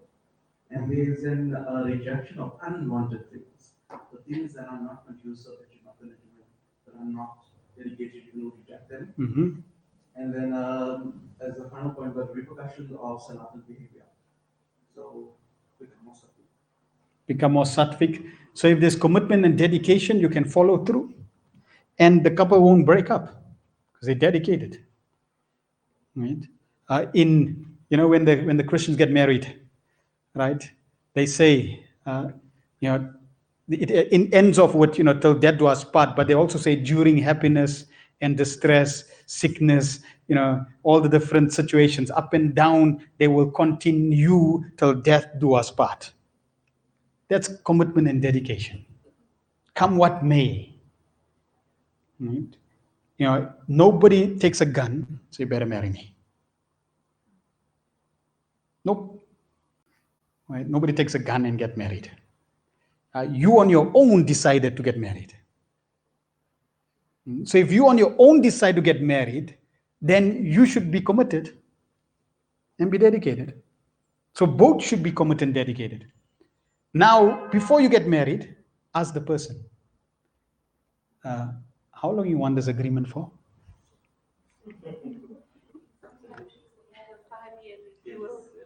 Yeah, you have a 5-year renewal marriage agreement.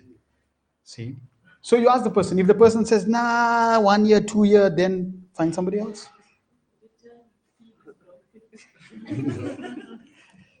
Because if they're not committed for life, then already you're asking for trouble. Because some things take a lifetime to repair. Something takes lifetimes to repair. So if I got a bad habit that genuinely will take lifetimes, then you have to be happy with that and tolerate that and accept that and appreciate and respect that and be committed and dedicated to help me resolve that over lifetimes. Yeah. It's not a simple fix. Okay. So commitment, dedication. And if we really want inspiration, look at Srila Prabhupada's commitment and dedication to give us what he gave us. He had every reason to turn back. In fact, Prabhupada would, when he landed in New York, he would go to the harbor and look at when is the return trip, daily. Because for 1 full year, Srila Prabhupada was traveling on the roads of New York with no room, no house, no food, no people. So Prabhupada would go and say, should I go back? Return trip is here. And Prabhupada said, no. If I go back, how are people going to receive this benediction of Krishna consciousness? I can't do it. So Prabhupada was determined, he was committed. Therefore, at least we can please Prabhupada by our own dedication and commitment to please him. Right? Number 7, open and honest communication. If we have open and honest communication, how can that benefit us? Then you can, yeah. Honest and open communication will be understanding, respect, and compassion. We will understand the other person and respect the decision. Anxiety and misunderstandings will be eliminated. Trust cultivated and harmony and in having harmony, you can serve each other nicely, you can serve the Lord nicely, and happy. Life will be happy. Yeah, definitely. So we can see very, very key, very important quality. Yeah, read number 5. Renewal says, on principle number 7, we should act on truth, even if it's relative truth, rather than assumption, then can proceed, adjust our behavior in a way that is favorable in the interests of others. It needs to be based on that informed understanding. Then Deva Kanya says, on the same principle of honest and open communication, the communication would be thriving. There would be less people suffering from depression. Devotees would be growing in so many spheres of their lives. Genuine relationships would be established, and a greater chance of maintaining them would be there. Our preaching would be better, as we would attract emotionally healthy individuals. We would cooperate, is what will please Srila Prabhupada. Nice. Yeah, very good. You could spend 1 month each with your spouse just discussing each one and seeing how to improve each one, and you'll see your lives totally transform. So most problems happen because of lack of communication. Number one, right? You didn't tell me, but you didn't ask. Right? Simple thing like you didn't ask, so I didn't read your mind. And open. Well, I didn't think I should tell you. See, that was only between me and her. Oh, that wasn't important. See, so it has to be open and honest. Marriage, like people have right, out of community or property, in community or property. So only if it's in, I'll tell you. This agreement was out, so I can't tell you. Yeah. So it has to be open and honest. And a devotee is an open book. A devotee is an open book. He doesn't have a public and a private life.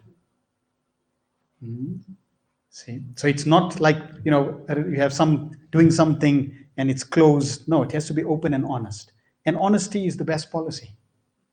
It's explained Mother Earth can tolerate any amounts of sins or types of sins, but she can never tolerate a dishonest person.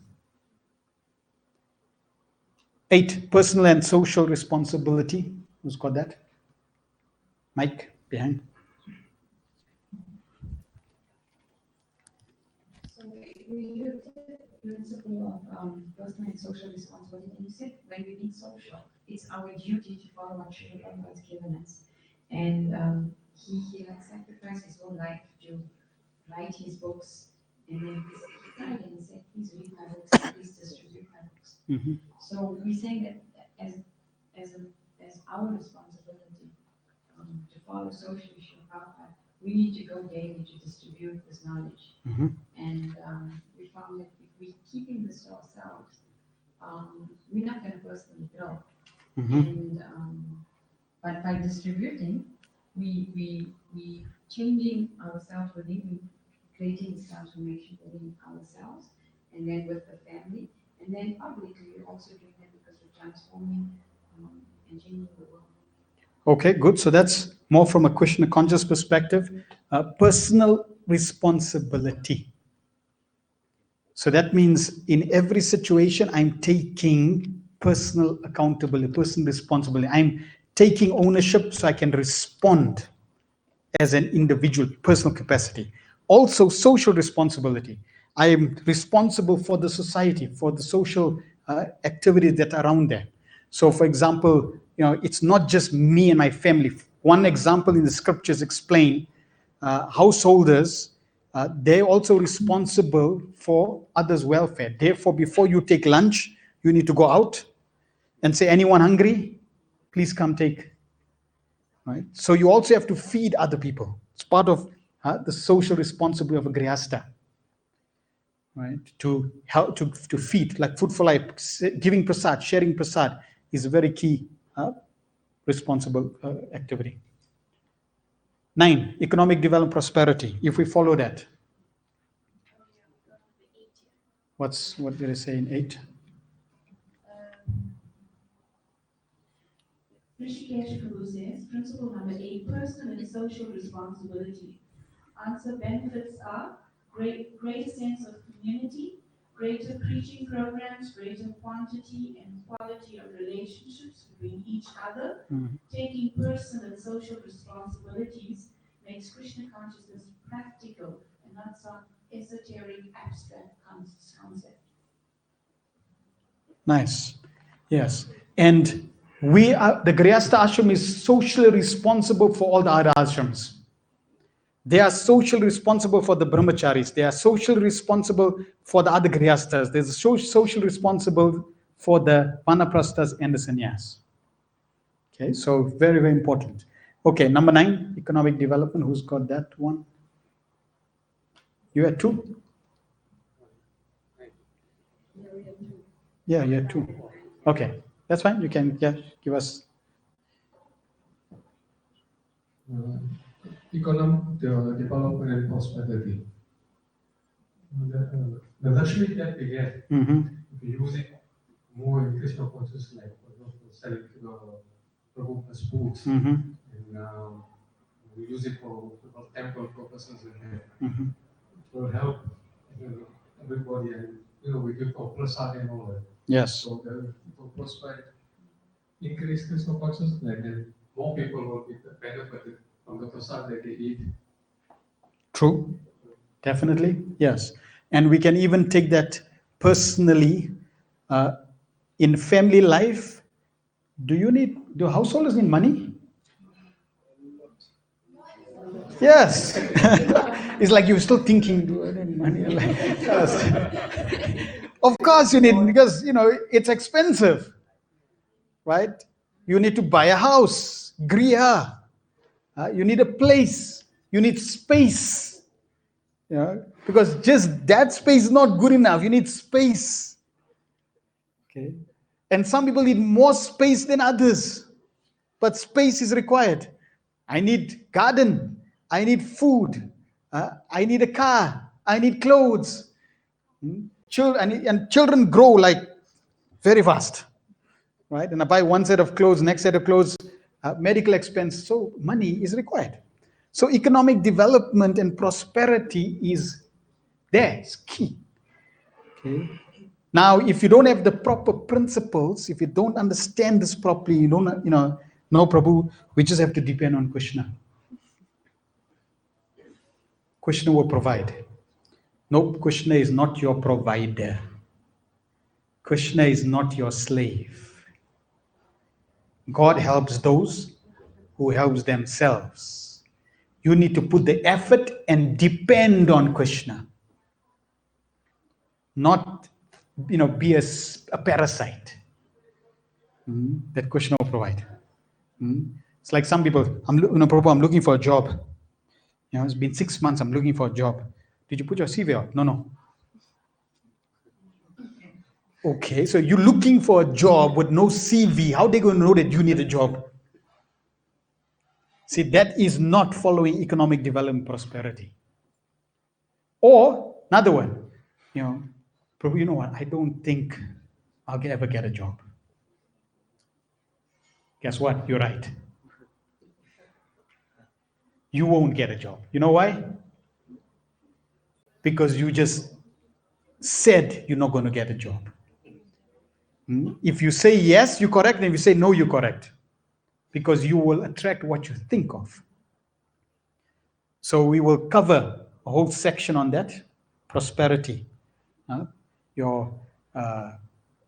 Yes, you have a certain limiting belief of, I don't have enough. Or I need more. So that is important. If you follow that, if you look at, for example, it's interesting that scripture says those who surrender to Krishna, Krishna takes everything away. So Yudhishthira Maharaj went to Krishna and he says, Krishna, this is not, if people surrender to you and they take everything away, they become totally impoverished. Then nobody will become devotees. See?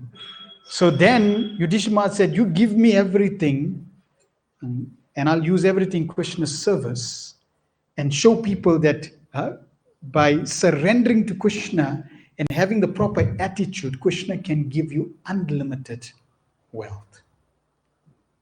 Consider Prabhupada. How wealthy is Prabhupada? Yeah, it's possibly the most wealthiest person on the planet. Because even if you take Bill Gates and all these other people, they got lots of companies, but they have to pay all the workers. Prabhupada got hundreds of temples all over, and majority of them are volunteers. And even the congregation come and give him donation. Okay, so very important. All right, we're nearly done and then we'll take lunch. Focus on children's welfare. Mike at the back. If we really focus on raising children properly, nicely, according to Prabhupada, what can happen? Focusing on children's welfare, the benefit is that the children will be brought up with the correct morals, values, and principles, and that this will be seen through their actions. Parents will develop affection and a sense of protection and responsibility towards all children in the community. And the turn on values, children will be the future leaders and teachers of history.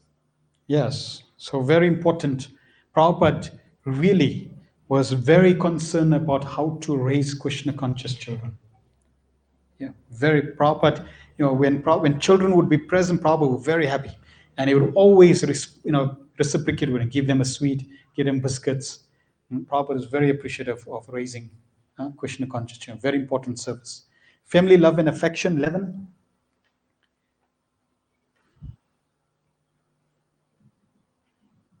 If you follow this principle.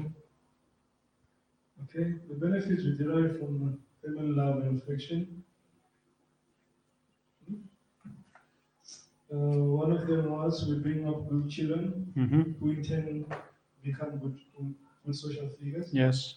And then less unwanted progeny. Yes, less unwanted progeny, correct. And then community becomes an extension of family. And then in turn it benefits spiritually. And then unity in community also. And we work together also. Yes, and collectively the couple's very happy. There's affection, there's a happy household, right? So that's very important. And the last one, regulated balance and exemplary lifestyle. Hare Krishna. So the benefits on a individual level, I'll be always remembering Krishna. I'll be pleasing to Prabhupada and Krishna. It will help purify my consciousness and my activities. I'll be always speaking of Krishna Katha and hearing of Krishna Katha. And for the family and the communities, it will give them the opportunity to hear the chanting of the holy name. It will help them think of Krishna. It will help cultivate Krishna consciousness in their life, and they will also be eating nice prasad. Right. So this regulated balance exemplary lifestyle covers many areas in terms of regulated spiritual practices. And if we follow all these different 12 principles, no doubt we will have a very happy, harmonious, powerful, exemplary, thriving, Krishna conscious household. It's really what everyone is looking for. The challenge is to understand them, to know what's involved in each of them, and then to be able to start seeing where am I lacking. So if we go to your booklets, and you can do this as homework on page 16.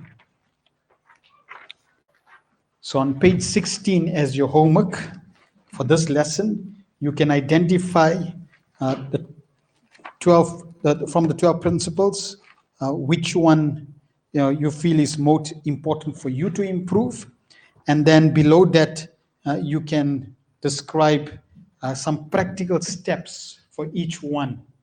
Like I gave you the example of appreciating, just saying thank you. Right, very simple.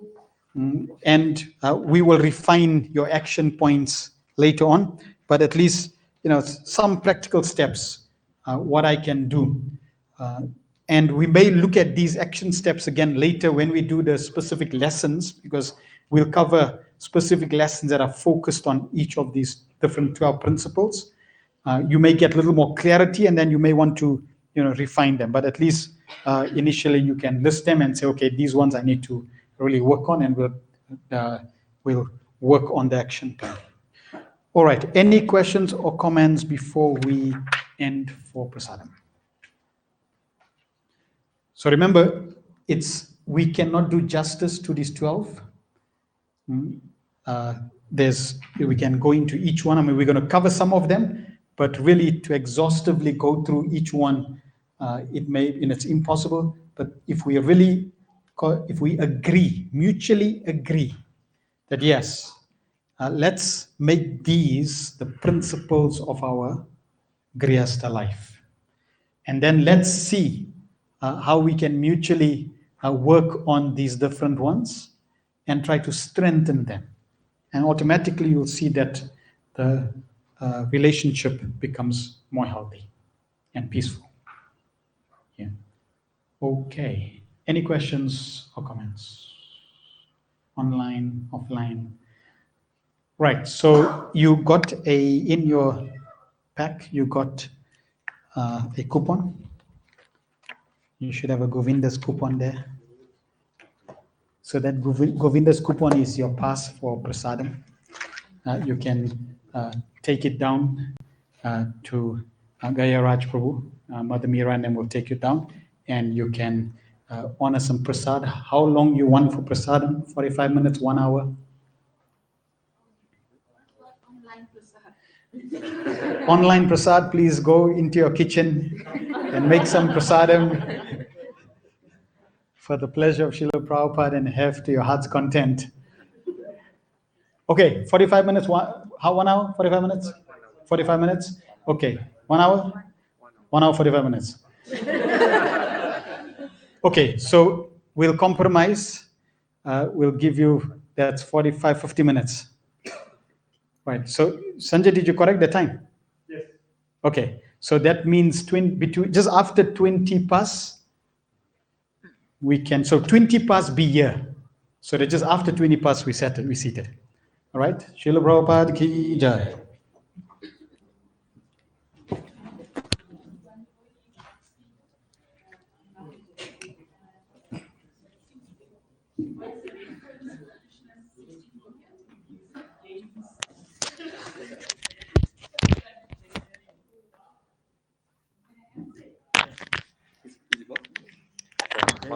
Yeah, perfect.